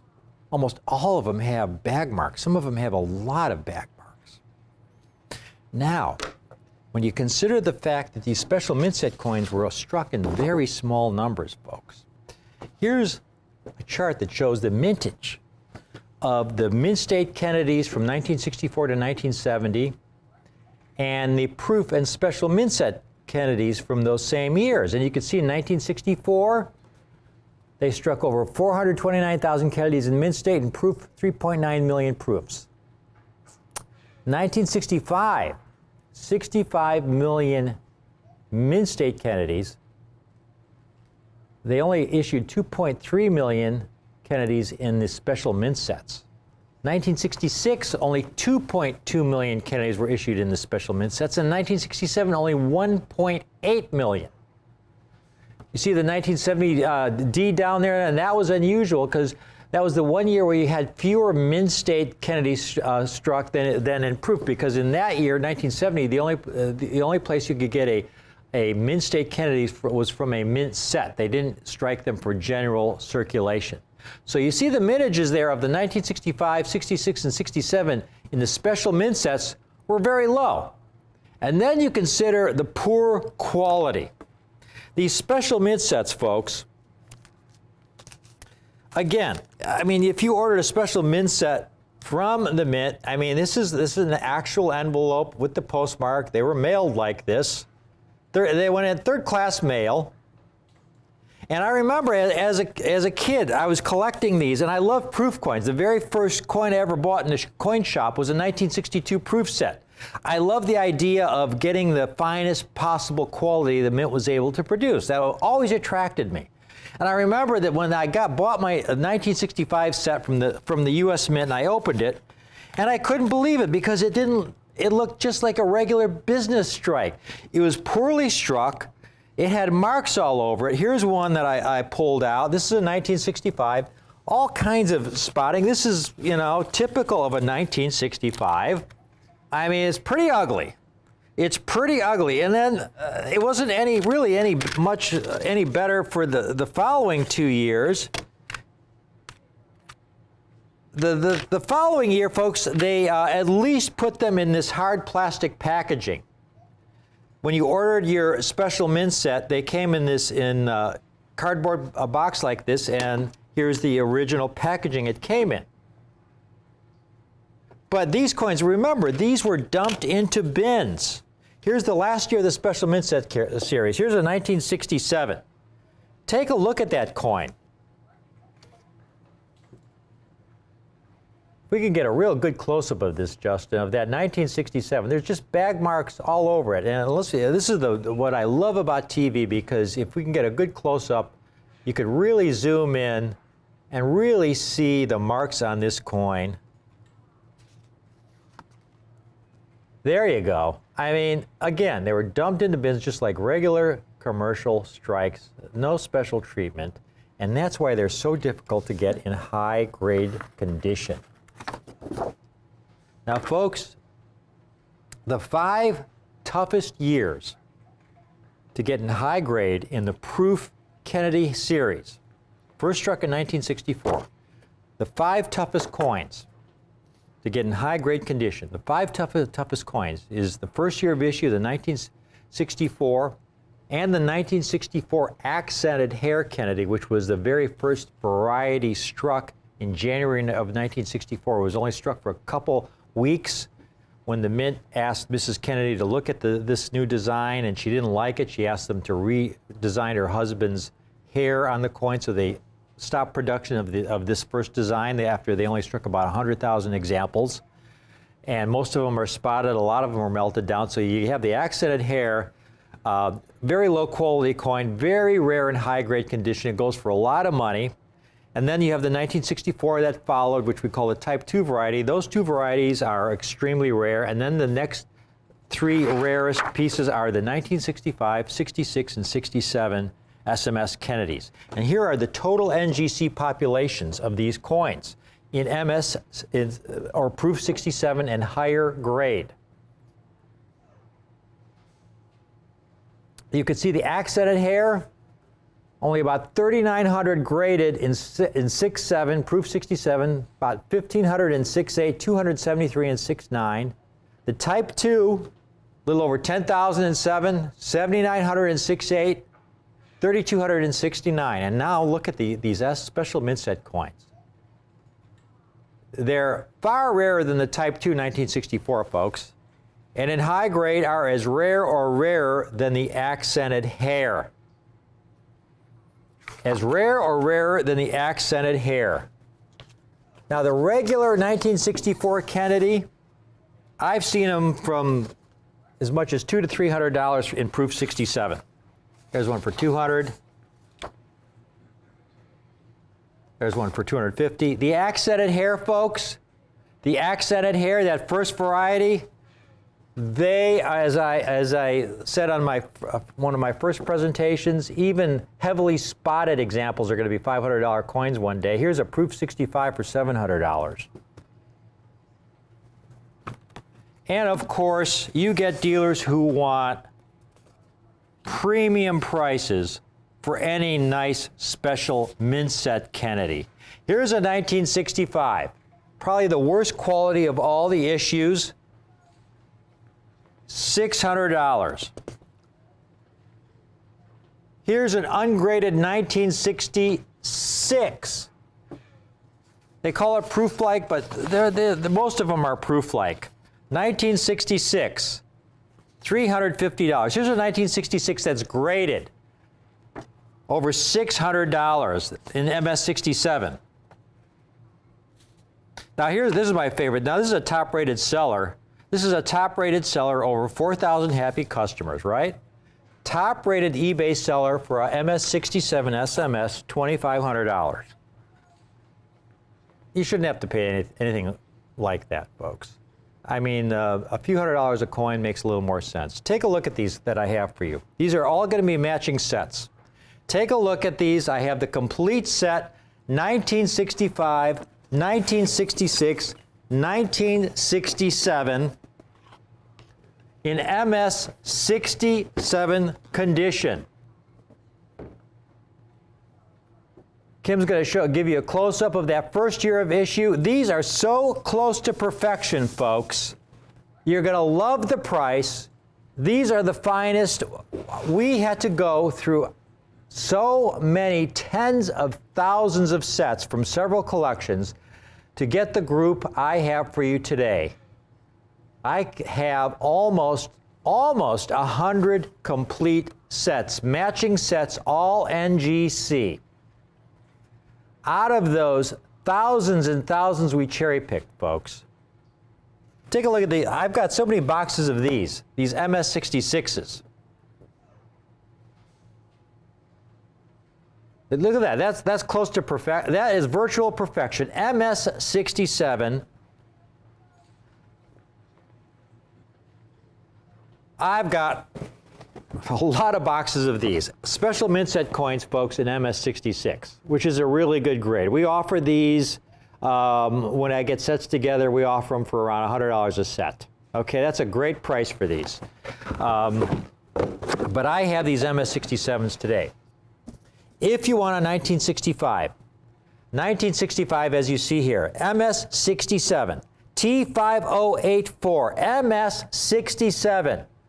Not $500 or $495 or $395, not even $95, $69 for this 1965 special mint set MS67. No serious marks, no spotting, virtual perfection. MS67, only $69 a coin because we did all the work. There were no middlemen. I didn't buy these already graded from some other dealer that did all the work and went through all the coins. Myself and my daughters went through all of these sets one at a time, looking through thousands and thousands and thousands, so we were able to find the occasional jewel. If you want a 1966 MS67, T5085, Same price. Well, you got one dealer asking $2,500, $69 a coin. $69 a coin for a 1966 special mint set.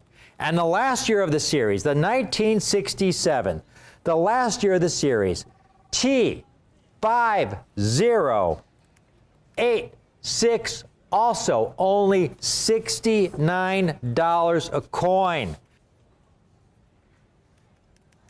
Now you add that up, all three coins for only $207, and that is a fantastic, fantastic opportunity for the collector of today that you can look back on. You can TiVo this, you can record this 10 years from now, and you'll say, wow, those were the good old days when you can get a set of three.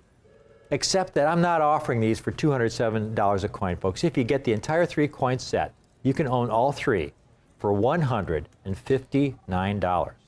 $159. That's right, let me repeat that, that's $53 a coin. $159.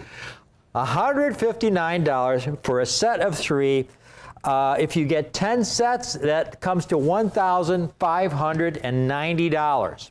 If you get 10 sets, cannot give, I mean, this is really cutting it where all the meat is left on the bone for you folks. There is so much upside potential in this. I mean, if you were to go and look through these sets yourself and buy a set and pay a premium for this set, buy a set for $20. To get it graded is $20, $25. To have the PCGS or NGC send it back to you registered mail, they send everything registered mail, that's another $20, $25. Your grading costs, your shipping costs alone are $60 to $70 with the cost of the coin. And then you're going to get the coin back and it's going to be an MS65. Here you're getting MS67s. $159 a coin would not be bad, a bad deal. That's what most dealers are selling this for, $159 a coin. But the set is $159. You want any of these individual coins, they're only $69 a coin. This is the best price I've ever been able to offer this amazing set. For the limited time I have these, from the collections we're able to go through to offer this entire set, folks, for only $159 for you today.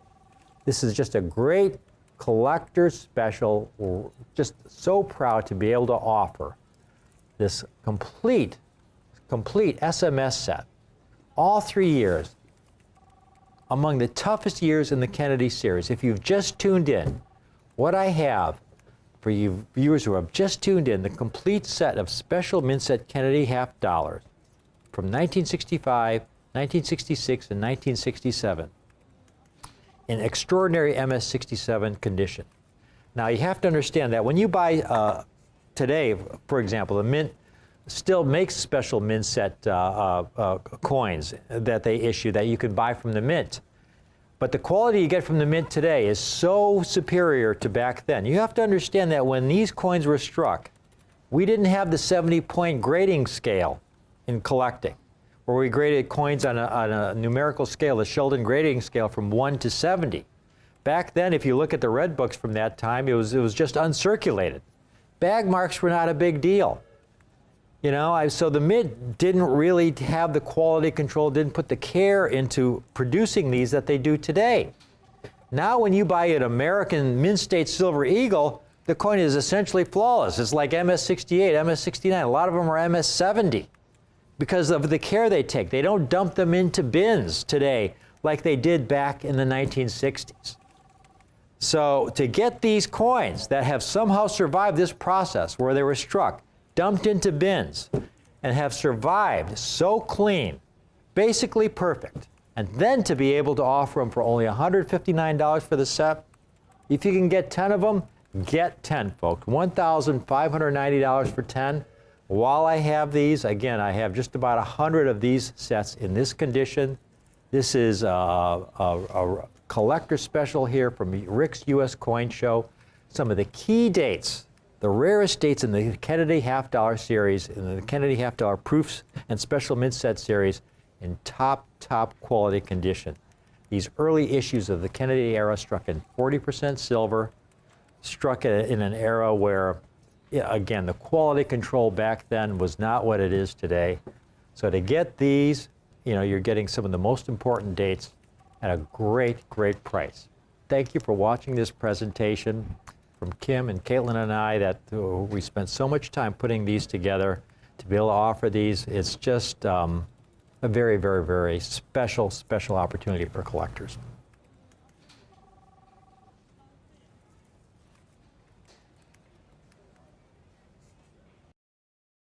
Rick Tomaska, knowledgeable, honest, sincere, author, PNG member, coin expert, passionate numismatist for 35 years, and founder of Rick's U.S. Coin Show on Rare Collectibles TV.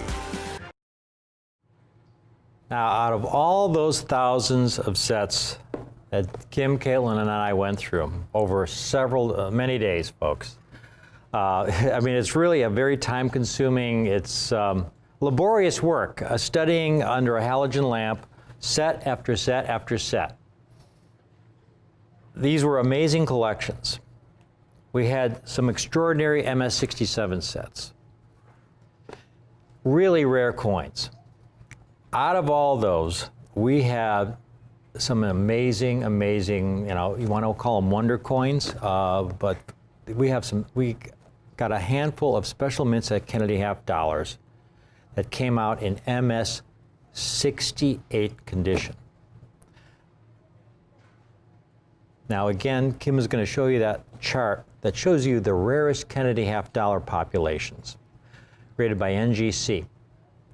And you look at that 6/8 chart, and this is where the special mint set coins really leap ahead of the accented hair and the Type 2 in rarity.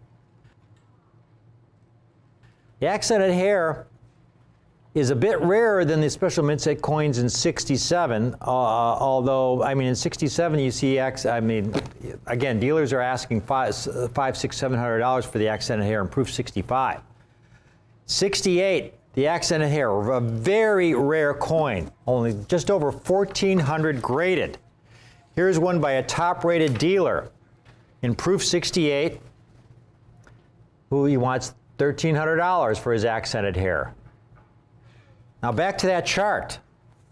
But then this is where the special mint set coins become just off the charts rare.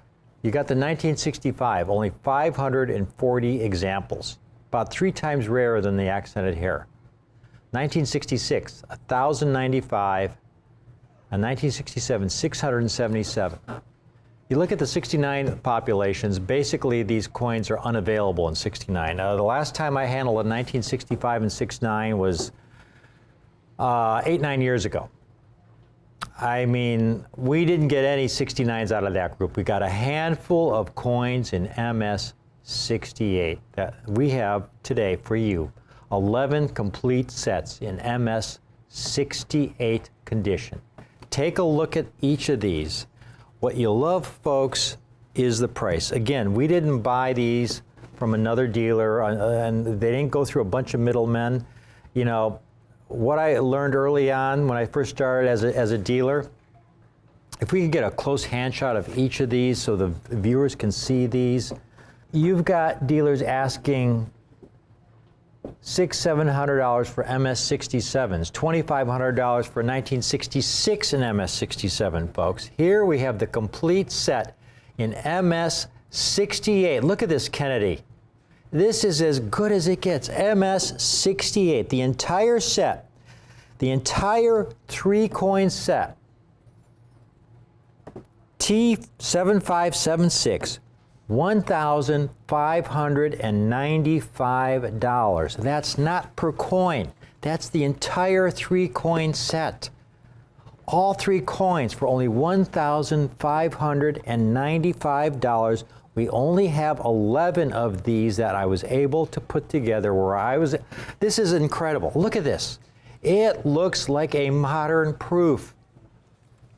You can't find any marks on it. Why isn't it a 69? I don't know. The coin is, I'm looking at it now. You're seeing it blown up there, right there on the screen. It's absolutely immaculate. No spotting, beautiful clear mirrors, absolutely pristine. And again, only because it didn't go through all the middlemen. You know, typically, a dealer finds a coin who sells it to another dealer, he gets his cut, that dealer sells it to another dealer, he gets his cut, who sells it to another dealer, who gets his cut, who sells it to the customer. So you got 4 or 5 dealers trading this coin before it finally gets to the client. There are no middlemen here. We did all the work. We did all the work. We spent the hours to find these coins, to be able to offer these at the best possible price, only $1,595. If you bought one of the sets in '67, just call right in. No problem. You can get one of these sets in '68. If you want to get this top-of-the-line set, we've got people calling in. It looks like we already have 4 of these sold in MS '68. These ultimate sets, this is the highest matching grade that I've ever offered the special mint set Kennedy half dollars in. I've never been able to offer one of these sets in MS '69. This is the highest matching grade I've ever been able to offer one of these sets in. And again, I've been specializing in these Kennedys since the early 1980s, since PCGS and NGC first opened their doors for business back in 1986 and 1987. This is it. This is the ultimate. And I've got it today for only $1,595 for all 3 coins. This beautiful set of 3, this ultimate complete set of special mint set Kennedy half dollars, MS '68 condition. You only find it here on Rick's U.S. Coin Show, Rare Collectibles TV. One last time of that population chart. Once again, just so you know how really rare these coins are. These are the key dates. The 3 rarest dates in '68 condition, folks. Even rarer than the accented hair. These are the 3 rarest dates. The accented hair is right next in line with only 1,460 examples graded in '68, 273 in '69. But the 1965, 1966, and 1967 are your 3 rarest dates.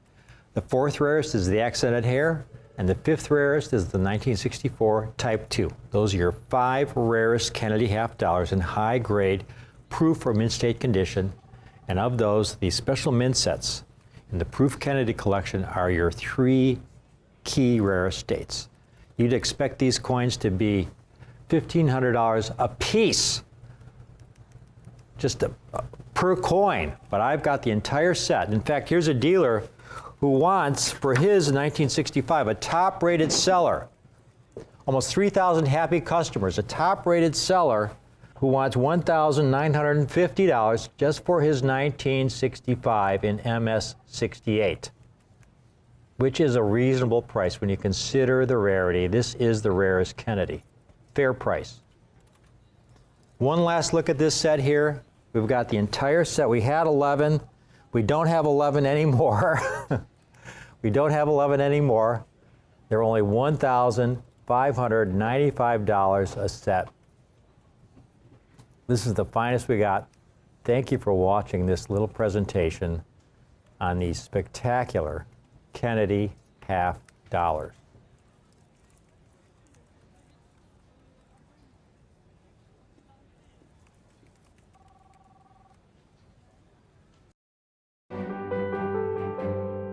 There is nothing I enjoy more than helping our clients build the coin collections of their dreams. Are you looking to assemble a complete collection of coins but are having difficulty finding the rare ones you're missing? Do you need guidance in locating and acquiring high-grade, high-quality examples of certain hard-to-find coins? That's why Rick's U.S. Coin Show has introduced the Private Advisory Coin Team. Rick and Jack deal with many high-end coins for private collections that are not shown on our regular TV show. And now you can have access to these coins too. With the collective wisdom of our team and the breadth of our relationships at Rick's U.S. Coin Show, we have access to the most prestigious private collections, coin shows, and dealer inventories across the country, all to help you build a numismatic coin collection of your dreams.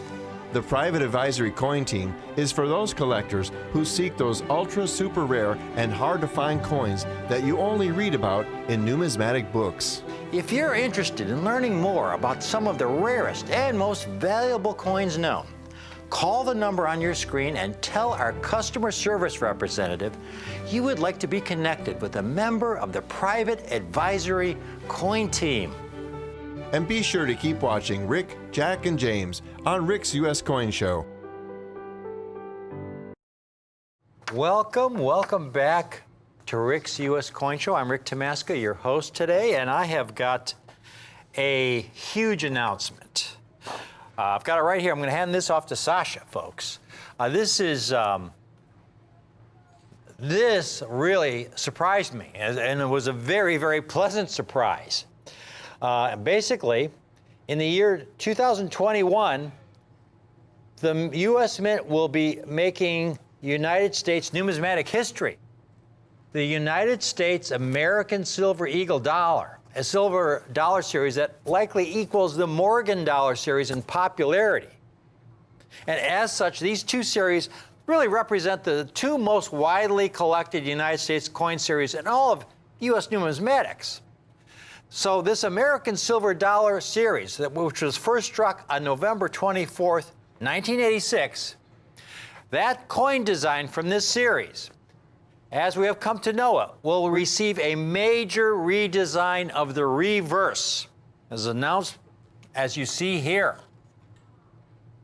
Now, the obverse of the coin will continue on with the classic Walking Liberties design, which was the creation of Adolph Weinman. And that was first introduced on the half dollar struck in 1916. Very famous coins designed during the Renaissance era. You can see this original design. This is a 1944 date, and this is the obverse that they used on the Walking Liberty half from 1916. The last year of the series was 1947. This is an exceptional mint state example that you're looking at. And they call it the Renaissance era because this is the era of Teddy Roosevelt, when he really was unhappy with our coin designs of the day.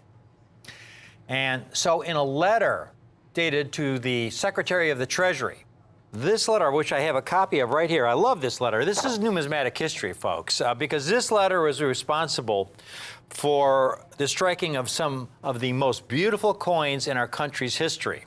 Span the era from 1909 to 1921, when we had some major redesigns of our United States coins, and the Walking Liberty half dollar was one of those coins. And in this letter from then President Theodore Roosevelt, dated December 27th, 1904, he wrote to Secretary Shaw, very blunt and to the point. Theodore Roosevelt, one of my favorite presidents. My dear Secretary Shaw, I think our coinage is artistically of atrocious hideousness. Would it be possible without asking the permission of Congress to employ a man like St. Gaudens to give us a coinage that would have some beauty? Sincerely yours, Theodore Roosevelt. And so began the Renaissance era in 1907 with some new coin designs, the double eagle coin designs, and in 1916 we had the famous Walking Liberty design. And it's that design that was brought back because of its tremendous beauty. It was brought back for the American Silver Eagle series in 1986. It's because of the beauty of this design that this Silver Eagle series had such a resonance with the collecting public, folks. Most of the American Silver Eagles that you see struck have what we call a mint state surface. They're struck as bullion coins. Here's an example of your typical American Silver Eagle that's struck today. This one was 1998. And these were struck as bullion coins. You could buy them directly from the mint for $1 or $2 over whatever spot silver was. These are really large coins. They have a full ounce of silver. You could see the tremendous difference in size. These are even bigger than the Morgan dollar or the peace dollar. The Morgan dollar, you have to understand, has about 7/10 of an ounce of silver. The American Silver Eagle has a full ounce of silver. It's a huge coin. Most of them are bullion coins, but even these coins have tremendous, tremendous collector appeal in high-grade condition because, as you can see, has a few bag marks on it. Right there above the "In God We Trust," you can see a few marks here and there. So high-grade examples can command tremendous premiums. In fact, we've got some record prices to show you just how popular, even though these were bullion coins, they can sell for tens of thousands of dollars, folks, even though they're the bullion examples of the American Silver Eagle series. There's one highest grade MS-70 that's sold in auction for over $34,000. That's what it sold for in auction, folks, $34,500. There's a 1996 that sold in auction for almost $22,000. Those are auction prices. There's another one that's sold in auction for $27,600 for one coin in MS-70, the highest possible grade. 70 represents perfection. The grading scale goes from low of 0 to, which is, the worst possible condition, to a high of 70, which represents perfection under high magnification. There's a 2000 in MS-70 offered on eBay for $25,000. And finally, here's a really late date, a proof example of 2012 for about $8,000. And that's a dealer with 100% positive feedback. $8,000 just for that one coin you see there. Now, getting back to this American Silver Eagle announcement. This series, which started in 1986, has what we call the Heraldic Eagle Reverse. And you can see the W there in the lower left-hand corner around 7 o'clock, which stands for West Point. That's the mint that these coins were struck at that I have for you today. Now, this reverse design is going to be changed, folks. For the year 2021, this reverse you see will be no more. Now, this is huge, huge news, folks. This is of tremendous importance for several reasons. Number one,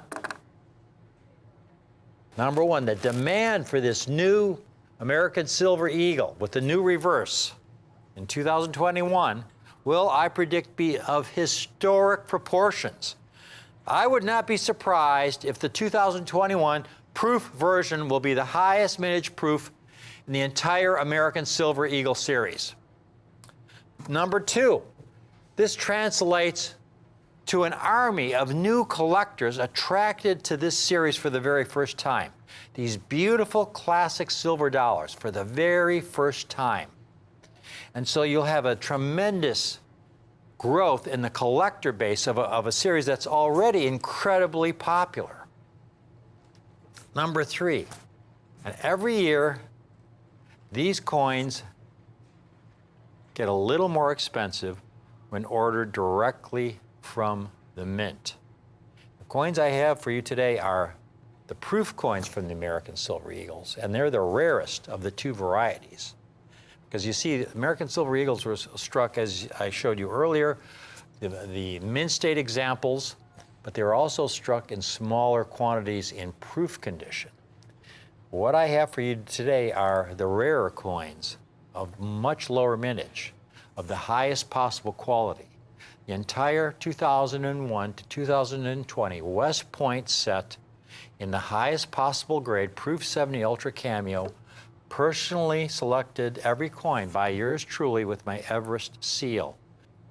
Now, folks, the earlier dates that you're looking at here in this set I have for you are a lot more difficult to locate in the highest Proof 70 grade condition than in the later dates.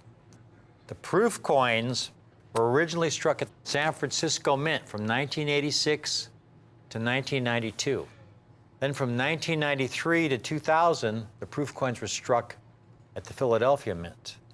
And then beginning in 2001, the proof coins were struck at the West Point Mint.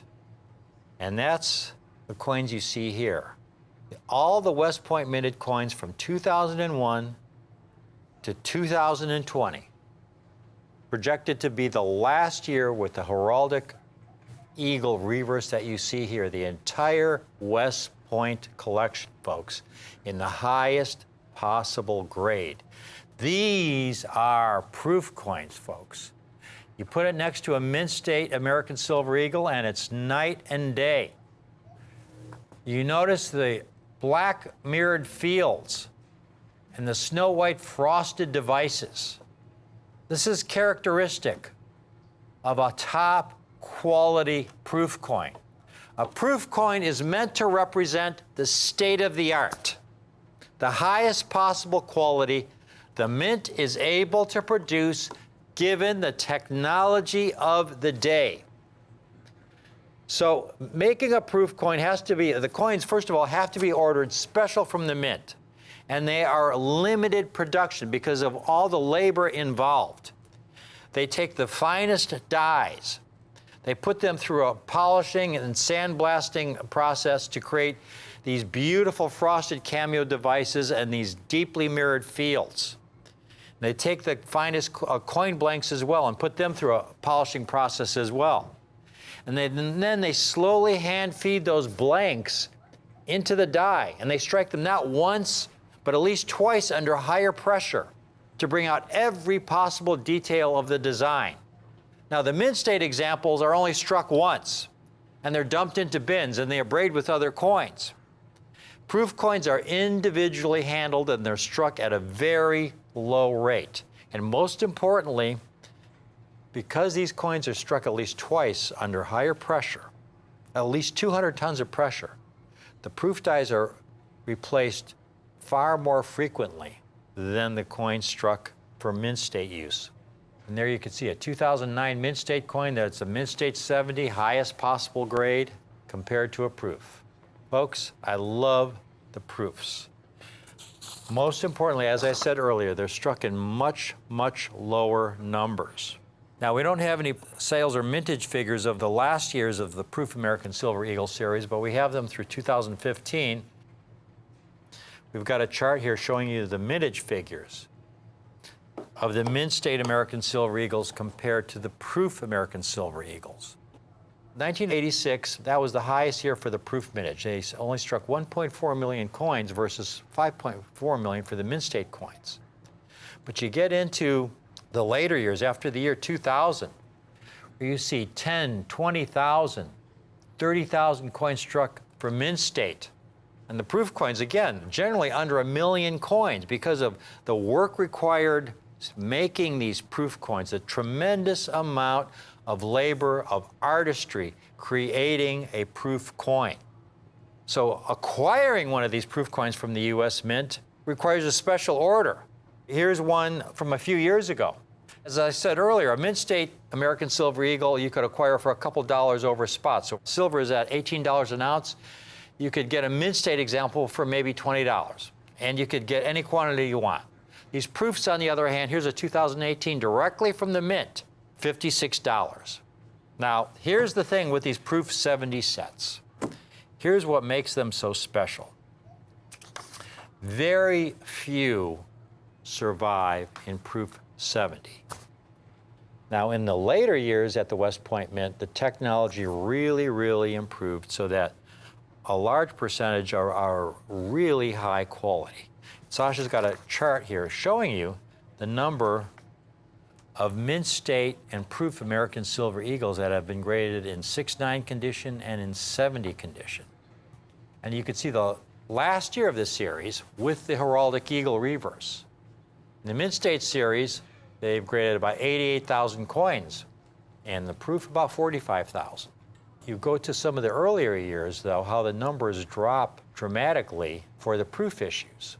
2012, only 20,000. 29,000 in 2010. But then we get to the earliest years of the West Point series. And take a look at this, folks. Here we have the entire set. These are the key dates. 2008, only 23,000, 25,000, 23,000. But then 2005, 13,000 coins. 2004, 11,000. 9,900 in 2003. 5,200 in 2002, and only 5,100 in 2001. What you see there is the evolution of the technology at the mint in creating these proof coins. Because while proof coins are meant to represent the state of the art, especially in these earlier years, you had so many flaws associated with the proof coins when you ordered them directly from the mint. Now, I've got a couple as examples here. Here's an original set as it comes from the mint. These are the boxes that they came in. This one appears to be a 1994. And this is the original packaging. It's beautiful packaging, you know. And you open it up, and here's a little information that tells you all about the weight of all the specifics about the coin, certificate of authenticity, tells you the diameter, 99.99% silver, 1 troy ounce, et cetera, et cetera. You open it up, it's in its little capsule. It looks wonderful, right? And this is how it comes. But then if we pull it out to take a close look at this coin, if you notice on this coin, as it just came from the mint, you see spotting. Oh, it's just a great shot mark. Look at all that spotting around the perimeter of the coin from 8 o'clock to 11 o'clock and in the fields, all those light spots. Those don't come off, folks. Those are struck into the coin during the time of production. And it just has to do with the technology of the day. It was just not perfected. Part of the procedures was to wash the coin blanks before they went into the die. And they would wash them in the soap solution to get the blanks as clean and perfect as possible. However, quite often they would not get all that soap residue off the blanks before it went into the die. And if any soap residue was left on that blank when it went into the die, and you had 200 tons of pressure coming down, that residue was struck into the coin. It's part of the coin. Now there's another problem though. Mishandling. You could have a coin without any soap residue. No spots to really speak of, but what I'm going to do is take this one out of the capsule so you could have a better look at the coin that's in the holder. There we go. And this is why I love live TV. You can go on the internet and get all kinds of shots of coins on the internet, and you could buy those coins based on the pictures on the internet. But with computerization nowadays and photoshopping and all that, they can do all kinds of tricks where the coin ends up looking a lot nicer than it really is. And I've been through that experience, folks. I'm a collector at heart. I've bought a lot of coins over the internet, and then I get them, and they don't look at all like the coin on the computer screen, okay? What you see here is what you get. We don't do any photoshopping. This is it, all right? So here we have this coin, and I'm going to tilt it around. It has light, what we call hairline scratches from mishandling. You see those above the In God We Trust as I tilt it around? This drastically lowers the grade of the coin. This is probably about a proof 63 grade. Here we have this NGC set. Every coin hand-selected. The best part, folks, is the price. This collection that I have for you today, I was most fortunate. Because if you shop around and look for proof 70 American Silver Eagles, they can go for a lot of money. Again, proof 70 is the highest possible grade, the finest possible quality. It's perfection. A proof 70 is a coin. Now, when the graders at NGC get a coin that looks flawless under their normal magnification, they pull the coin aside and they study it under even higher magnification. And if under that higher magnification it is still flawless, they give it a grade of proof 70. We're going to show you a few comps of some proof 70s that we have here. Take a look at some of these asking prices and selling prices. There's one that is a 1993P, earlier date, tough date, almost $10,000. Here's a 1994P, another tough date, That's a 70 for about $3,000. Again, that's a dealer with 100% positive feedback, okay? A well-established dealer. 100% positive feedback, $3,000 for that one coin.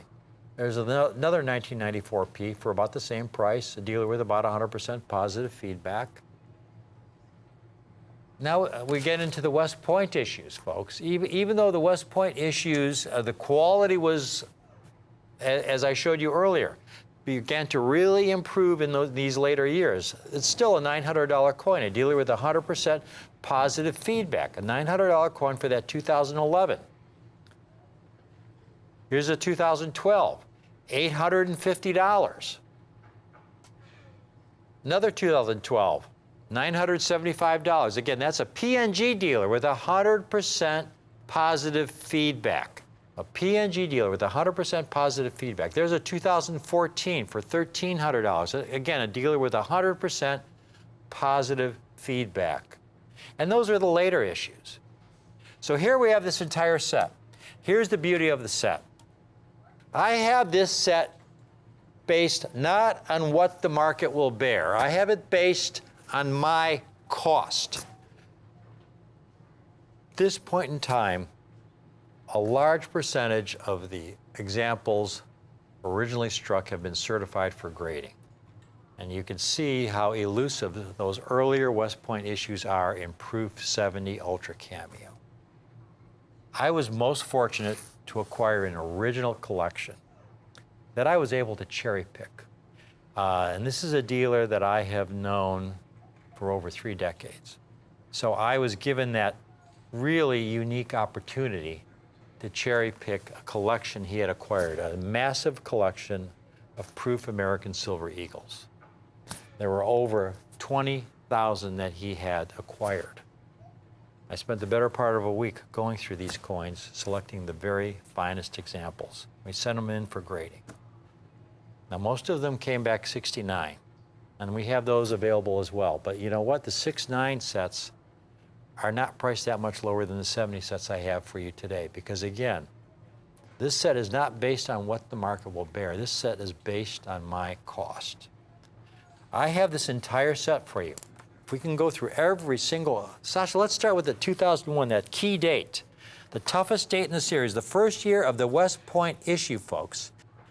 This is a 19-coin set. Now, there is no 2009 in the set because they didn't strike Proof Eagles in the year 2009. They didn't strike them in Proof because they ran out of silver.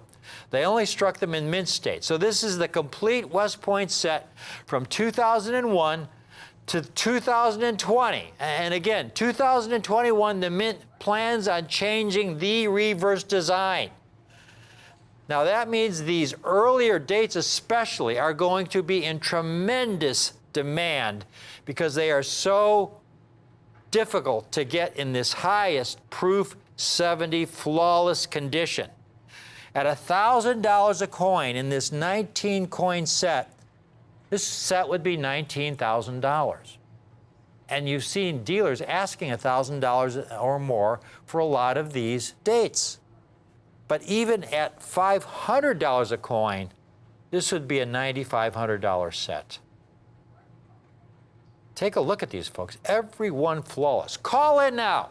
Please, call in now. We have a limited number of the complete sets, the complete West Point sets, 2001 to 2020. Again, the mint anticipates changing the reverse design in 2021. So 2020 will be the last of these coins as you see them with this obverse and reverse design. This is the complete West Point collection, folks.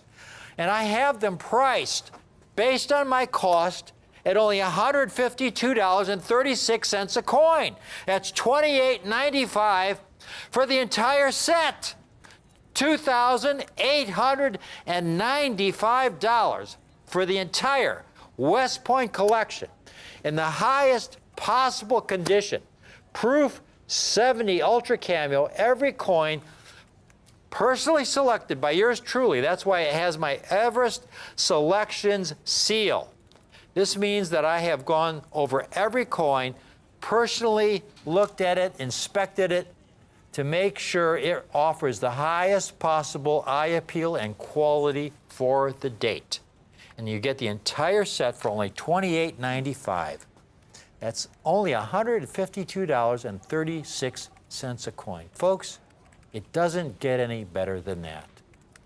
It really doesn't. If you have never purchased a United States coin before, now is the time to acquire this magnificent collection.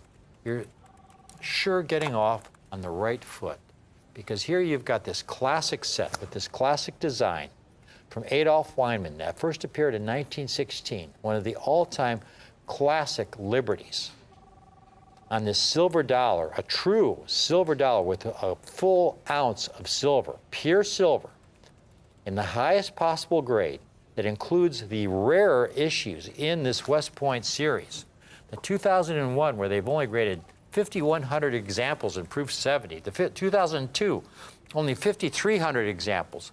2003, 9,900 examples.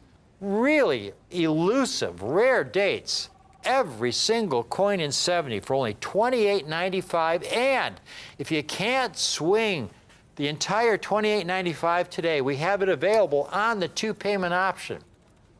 And that is so very, very important because, again, the limited number of these sets that we have in proof 70, you know, this is not a price that we can guarantee months down the line. This was a situation, a collection that I acquired where, again, I was able to cherry pick these coins, and we have these sets available now at this $28.95 price. So if you can't swing the entire $28.95, what we can do for you is have you put just half down today. That's only $1,447.50. And we will hold one of these West Point sets aside for you. We'll hold one of these sets aside for you, put it in our safe with your name on it, folks. And in 30 days, you pay the balance, $1,447.50. And you will own a magnificent West Point collection. A magnificent collection that, you know, is the finest. It's the absolute finest. I need to make a couple final points here. If you've just tuned in, what I have is the complete West Point set of American Silver Eagles. There was a big announcement that just came out. The Mint plans on changing the reverse of the design for 2021. So this set you see is the complete West Point set from 2001 to 2020, the last year that they plan on using the reverse design of this American Silver Eagle. I have the complete set in Proof 70 Ultra Cameo. These coins are graded by NGC. These holders you see these coins in, folks. NGC holders are state of the art. NGC uses the finest medical grade plastics to encapsulate these coins. It's a very difficult plastic to work with, but it is of the highest quality. The coins are sealed, airtight. These holders that your collection is sealed in are the same holders the Smithsonian uses to house their collection. The Smithsonian uses the same NGC holders, folks. And the Smithsonian has the finest collection of United States coins in the world. You've got a mini Smithsonian collection right here with the finest West Point collection in existence. Every coin, the highest possible grade, personally inspected by yours truly, based on my cost, not on what the market will bear. I don't have it priced at $9,500 or $7,500 or even $4,900. The entire set for only $2,895, folks. This is such big news. Just announced. New American Gold and Silver Eagle reverses coming in 2021. I predict you'll see a tremendous demand for these new reverse design American Silver Eagles. Now, when that happens, this already popular series was going to see another tremendous boost in demand. And the coins that we have here with these earlier issues from the West Point series will be in especially strong demand because of their rarity in this highest grade condition. The premiums for these tougher issues, folks, I predict are going to go through the roof. To be able to offer the entire set now with all the dates, including the earliest West Point issues in the highest possible grade, to be able to offer the entire set for only $152 a coin is really a narrow window of opportunity, a point in time when you can get the best at such a collector-friendly price. Tremendous collector series with tremendous collector demand. It's the longest running silver dollar series in United States mint history. And it's growing stronger by the year. And here I've got this great opportunity on this complete West Point set in the finest possible condition for only $152 a coin. Please take advantage of it while we have them. Thank you for watching.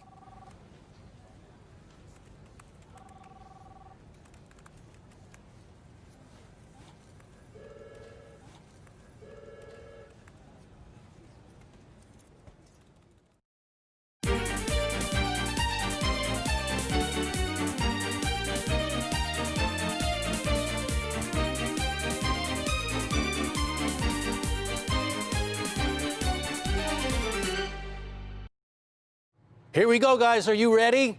I'm James Gerstel. You guys are watching Rare Collectibles TV. Do you remember one of the most popular presentations we've ever had on Rare Collectibles TV? Do you remember the Great Depository Hoard? Folks, it's time for the Great Depository Hoard one more time, because that's going to be about it. I want to show you just how vast this hoard of coins were. Now, these were all Walking Liberty half dollars. We're talking about coins that were minted beginning in 1916 and last in 1947. You know the Walking Liberty half dollar, the present day American silver eagle obverse, that big, beautiful allegorical of liberty striding forward, welcoming in the new century, the 20th century, brought back in 1986 on the silver eagle. We've done something that no other show has ever done before. We purchased 150,000 Walking Liberty half dollars. 150,000, 75 bags. Just to get a little idea of what 75 bags of solid silver Walking Liberty half dollars looks like, take a look at this. This is a photograph from the Treasury vaults, the reserve vaults of silver. And I just want you to take a look at all of the bags of silver. You can count them. They're twos, just right. I mean, 75 bags with 2,000 coins in each bag, 150,000 coins in all Walking Liberty half dollars. You'll never see anything like that, ever again. The Walking Liberty half dollar was one of the true American Renaissance coins. If you don't know the story of the American Renaissance, the redesign of American coinage began in the early 1900s. Two main proponents of the Renaissance were Teddy Roosevelt, President of the United States, and Augustus St. Gaudens, the world's preeminent sculptor and the designer of the St. Gaudens double eagle and the $10 gold St. Gaudens Indian. And more importantly, he began the Renaissance, the great redesign of American coinage. Now, here's the thing. We have an unbelievable opportunity to own these original coins. This is like a treasure hunt. These are unsearched. I got to tell you, folks, if there are overdates in this deal, if there's the rarest Walking Liberty half dollars, not a single coin has been removed out of this deal. We didn't cherry pick it, is what I'm trying to say. Every single goodie, every single great date, every single original coin was left in this deal of 100,000 coins, 150,000 for you guys. But here's the thing. We're getting low. We're not going to be, well, we're almost out. It has been one of the most popular presentations ever on Rare Collectibles. We've gone through nearly 150,000 Walking Liberty half dollars.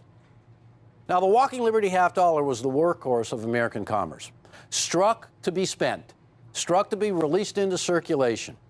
Struck, in this case, we're listing 1917 to 1947 because those are the dates that we found in this deal. But I want you to take a look at the quantities that were struck at all mints of the Walking Liberty half dollar, the Franklin half dollar, and the Kennedy half dollar. Obviously, the Kennedy half dollar is the leader. Franklin half dollars, you see where they came down, and the Walking Liberty half dollar, that workhorse of a coin.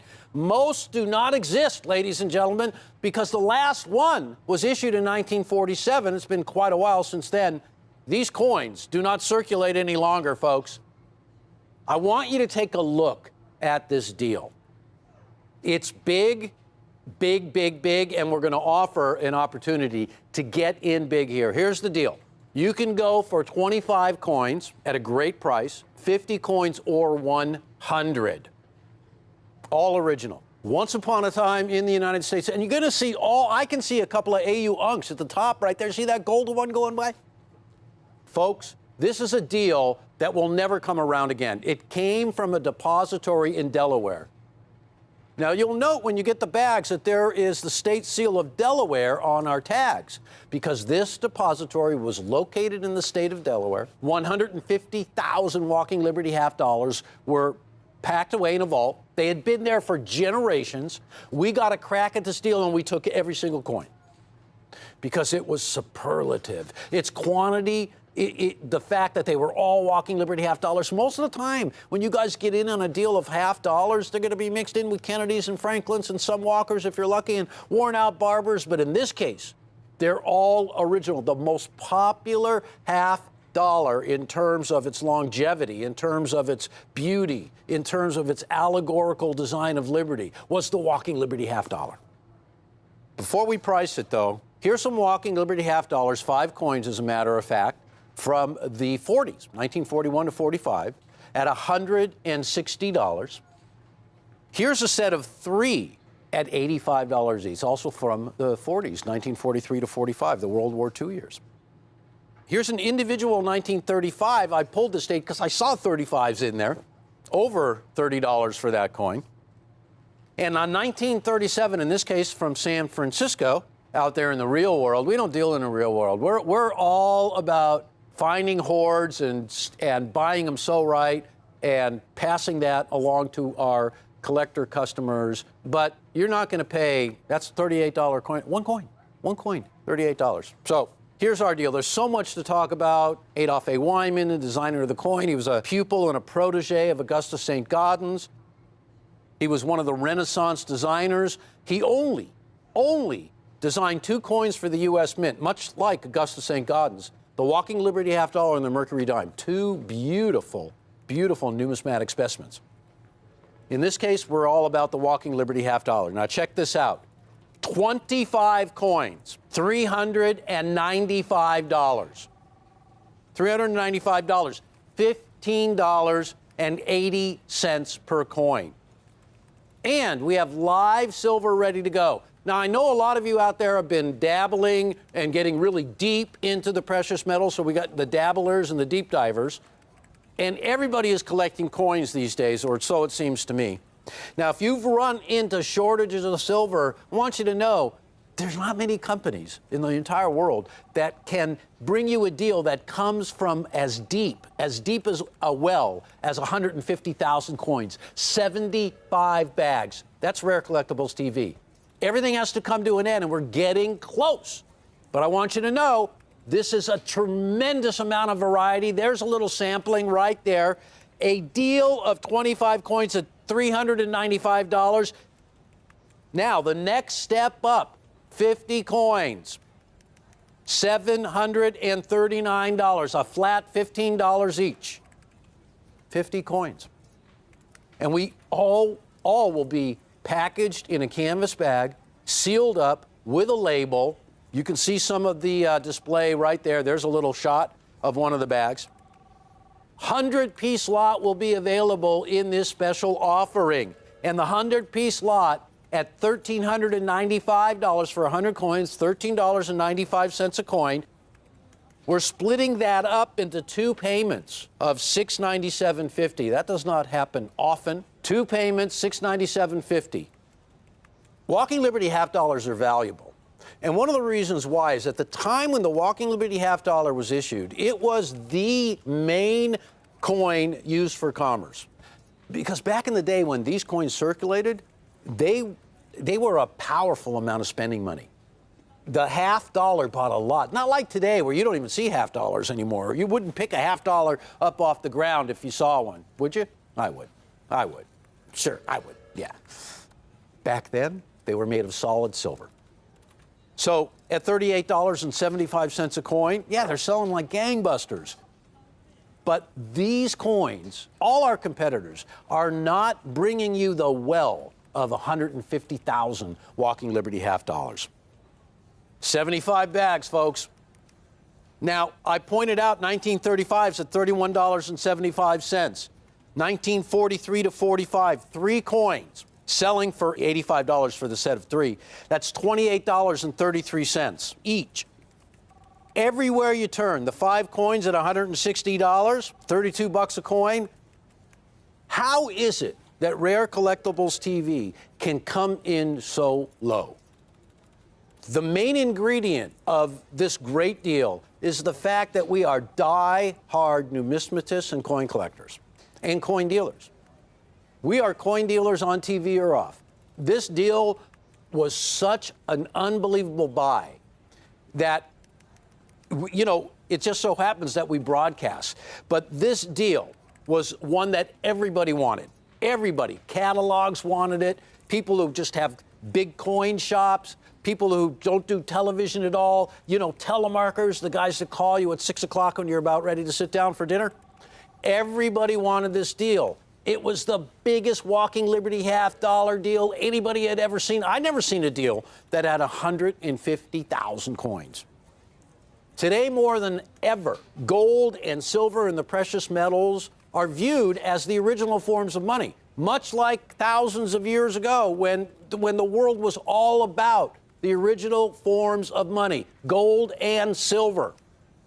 We were on the silver standard in this country all the way to 1964.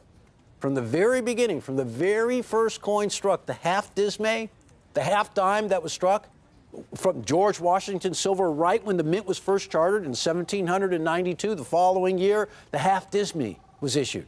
Solid silver. And the tradition of solid silver in the United States of America went from the very, very beginning of the mint all the way to 1964, and even a little bit after that. Today, that is just not the case. That's why everybody wants the original. Everybody wants the original form of money. So one more time, ladies and gentlemen, or maybe 2 more times, right?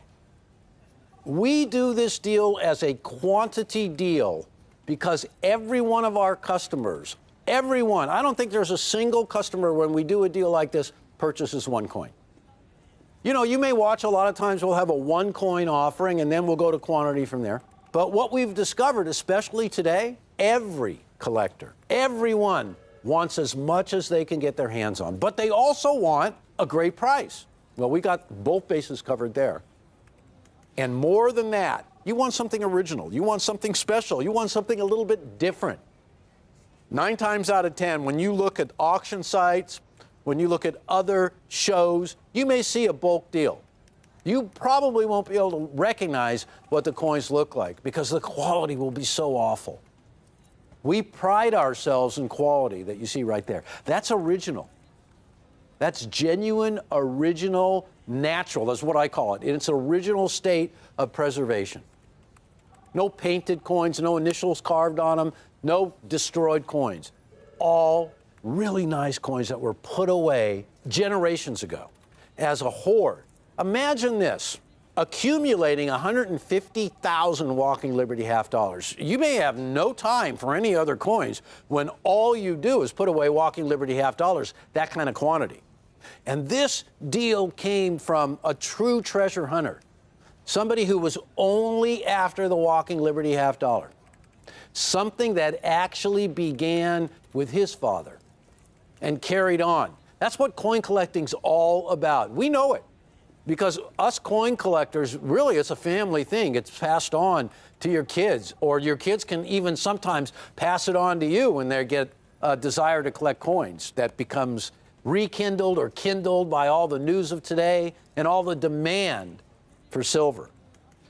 It's not easy to get a deal like this. First of all, we have a couple of amazing buyers at this company, and you see them all the time. Rick Damaska, Jack McNamara, those guys are on the prowl 24/7. There is no off hours for the two of them. They'll go anywhere during any kind of circumstances to find a deal like this, and that's how this deal came about.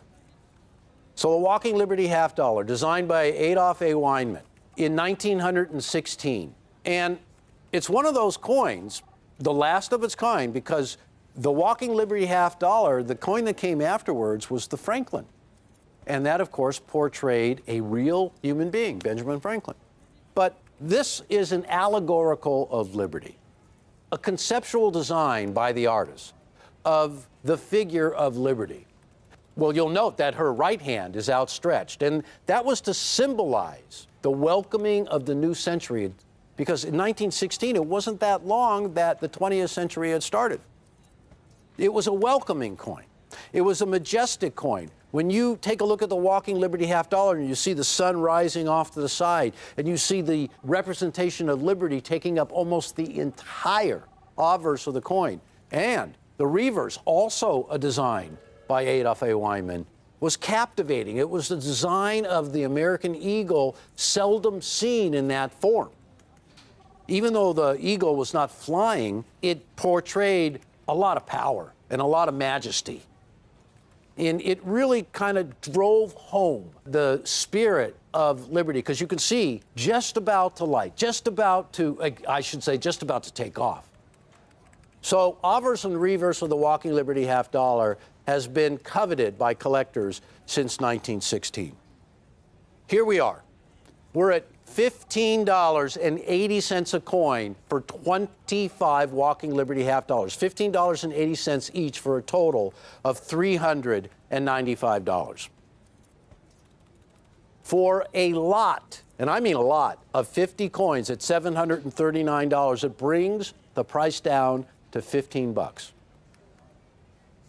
And finally, a 100-piece deal with a really nice variety, all bagged up, sealed up the proper way in a canvas bag for $1,395. $13.95 a coin, and we're splitting that up into two payments of $697.50. So that's all the hard work of the facts and figures. Over the course of history, every United States coin, be it gold or silver, has been subjected to melts. When I first became a coin dealer, the great run-up of silver hadn't even occurred yet. I got in the coin business in the late 1970s, so it was starting to pep up and it was starting to really get rolling, and everybody was starting to realize that, wow, these coins are something special. Well, silver hit all-time records, and the demand for silver exploded, and it has never abated. But one thing that has happened, coins get melted along the way. Millions and millions and millions of coins. We know this from all of the recorded history. The Walking Liberty half dollar was a coin that was used the most of any coin in commerce. Being 90% silver, quite a soft coin. Pretty large coin, too. In fact, it was the largest coin to really circulate in the United States of America. Morgan dollars did not circulate the way that the Walking Liberty half dollar did. The Walking Liberty half dollar was a commerce coin. Well, yeah, so was the Morgan, but more so the Walking Liberty half dollar. So they were subjected to getting worn out often. Those coins would be pulled out of circulation by the government, melted down, converted into bars or into other coins. And so the attrition rate of Walking Liberty half dollars was greater than almost any coin, because its use was pretty much greater than all the other coins. So today, when you fast forward generations, this is where we're at, where if you're lucky enough to get your hand on a hoard of half dollars, never will they all be Walking Liberties. It just doesn't happen.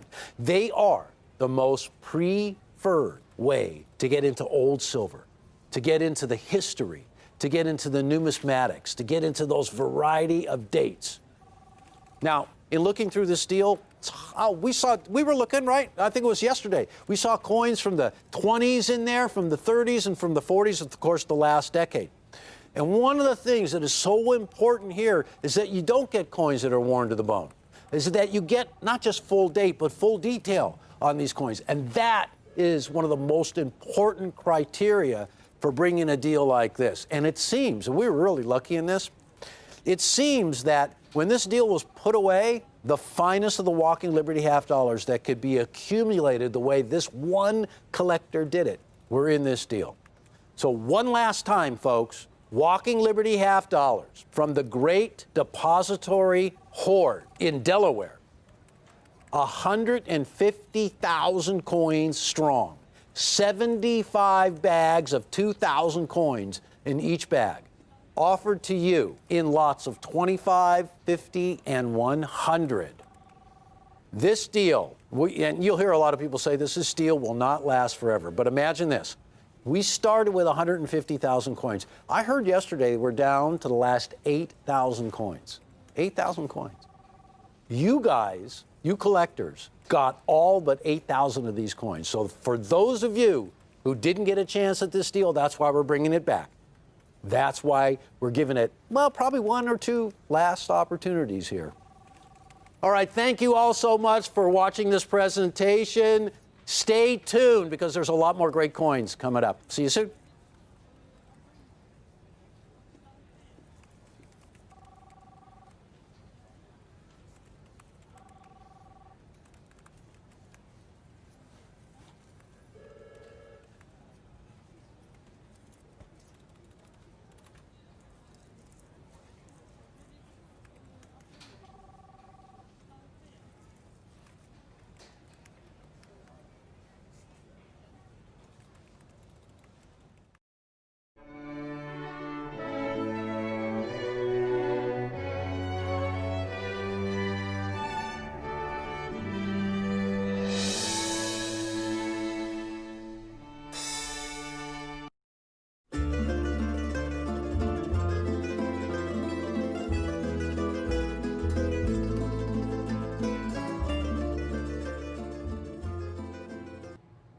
If you're tuning in for the very first time, I would say you have absolutely perfect timing.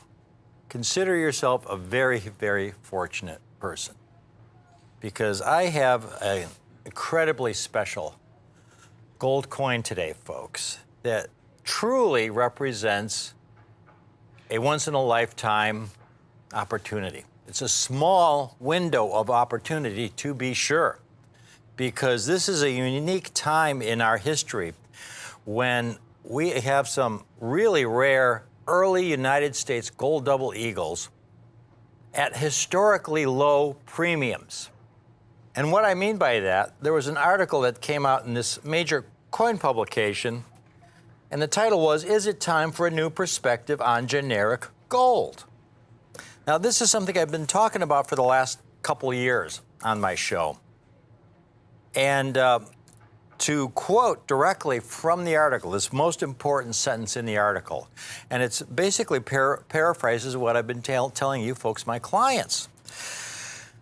There has not been a time in recent memory when pre-1933 gold coins were obtainable for so little over spot.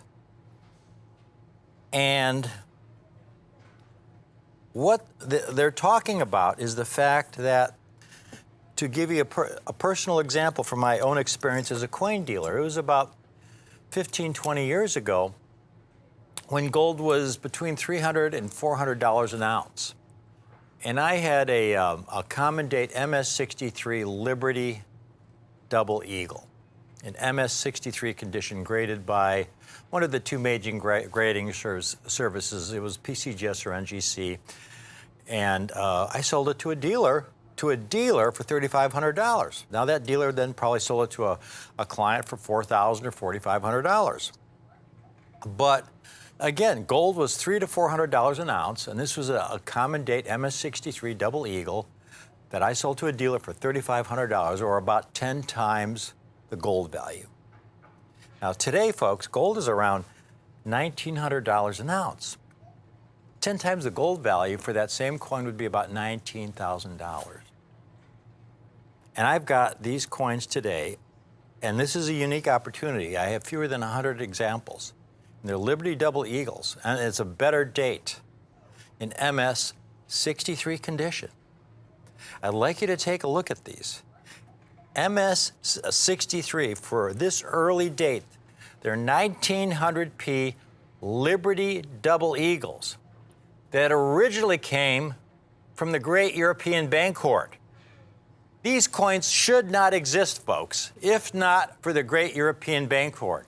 These coins should not exist if not for the Great Depression. Ironically, if not for the Great Depression that the United States experienced between the late 1920s and 1939. These coins should not exist but for Executive Order 6102 by Franklin Roosevelt, passed in 1933, when he ordered everybody to turn in all their gold coins to be melted back down into bullion. The most gold you could own as a citizen after Executive Order 6102 was $100 worth of gold. That would be 5 of these coins. All the others, if you had more than 5 coins, you had to return them to the Treasury in exchange for paper money, and they melted them back down into gold bars. And the condition you see them in, these coins in, folks, is what is most important and most critical. 1900Ps, coins that are 120 years old, in MS 63 condition. This is an extraordinarily high grade for a Liberty double eagle. Now, the last gold coins that were struck by the U.S. Mint for Commerce was in 1933. Over the many decades before that, the U.S. Mint struck gold coins in many different sizes. And here's a chart that shows the different sizes of gold coins that the U.S. Mint struck from the late 1700s through 1933. The coin on the far left there is a $1 gold piece. It's a tiny coin, folks. It's smaller than a dime. Very small coin. And then you have a $2.50 gold piece. And then there's a $3 gold piece. And then there's a $4 gold piece, which is referred to as the Stella. And then you have a $5 gold piece, which is about a 1/4 ounce of gold. It's about the size of a nickel. That's a larger gold coin. And then you have the $10 gold piece, which is about a 1/2 ounce of gold. And it's referred to as the eagle, because up until 1850, the $10 gold piece was the largest gold coin struck for commerce by the U.S. Mint. And so they referred to it as the eagle. And then they discovered gold in California in 1848. And with this abundance of gold, our nation was able to strike even larger gold coins, which was of great benefit to the banking system. And this larger gold coin was twice the size of the eagle, with virtually an ounce of gold. And so they referred to it as the double eagle. And there's an example. It was a specimen. Only 2 were struck in 1849, and the first examples struck for commerce came out in 1850. Now, that coin you're looking at, folks, that coin is considered the single most valuable coin in all of United States numismatics, that 1849 double eagle you're looking at. It's valued in the tens of millions, perhaps hundreds of millions of dollars. And yet, it's important to note and observe on this coin, even though they only struck 2 specimens in 1849, you'll notice at about 8 o'clock in the fields, 3 very prominent and deep reading marks. Even though only 2 coins were struck, the procedure in striking coins today and back then was to strike a coin in the die, and the die press would eject the coin into a bin. My guess is this was the first of the double eagle struck. And it fell into the bin. The obverse was facing up at the bottom of the bin. And then the second coin that was struck, as it was ejected down into the bin, the rim of that coin with the reeded edge, the rim landed on top at 8 o'clock on that first coin. And that's those reading marks you see right there. And that's so very, very instructive. Because even though only 2 were struck, here you had these coins with these prominent bag marks. It's probably MS-62, MS-63 quality. And yet it is the single most valuable coin in all of U.S. numismatics. I think gold, United States gold, is one of the greatest bargains in all of U.S. numismatics today. In fact, I started building a proof gold collection for one of my clients, and his collection is currently ranked #1 in the NGC registry. The NGC registry is a home where collectors can have the opportunity to register their sets, and their sets are ranked in terms of their quality based on the grades of the coins in the sets, the quality of the coins in the sets. And right now, my client has the finest known proof double eagle collection in the NGC registry. It's called the Everest Collection. It's ranked #1 in the NGC registry. One of the coins in that registry is 1879 double eagle. You note at the bottom, I say it's the crown jewels of U.S. numismatics, the Everest 1879 gold double eagle. It's the finest known of 30 struck. In other words, they only struck 30 examples, and that's the single finest known. You know, coins like that 1849 Liberty double eagle, coins like this 1879, a coin that's almost over 140 years old. There's maybe 10 known survivors, and this is the finest known survivor. You really can't put a price tag on coins like that. They're irreplaceable. Now, these coins I have for you today, folks, if you've never bought a United States coin of any kind before, this is the perfect place to start, because you've got some coins that border on the irreplaceable, that are really high quality, and that are at historically low premiums. A 1900p Liberty double eagle. Here's what is most important to understand about these large gold coins.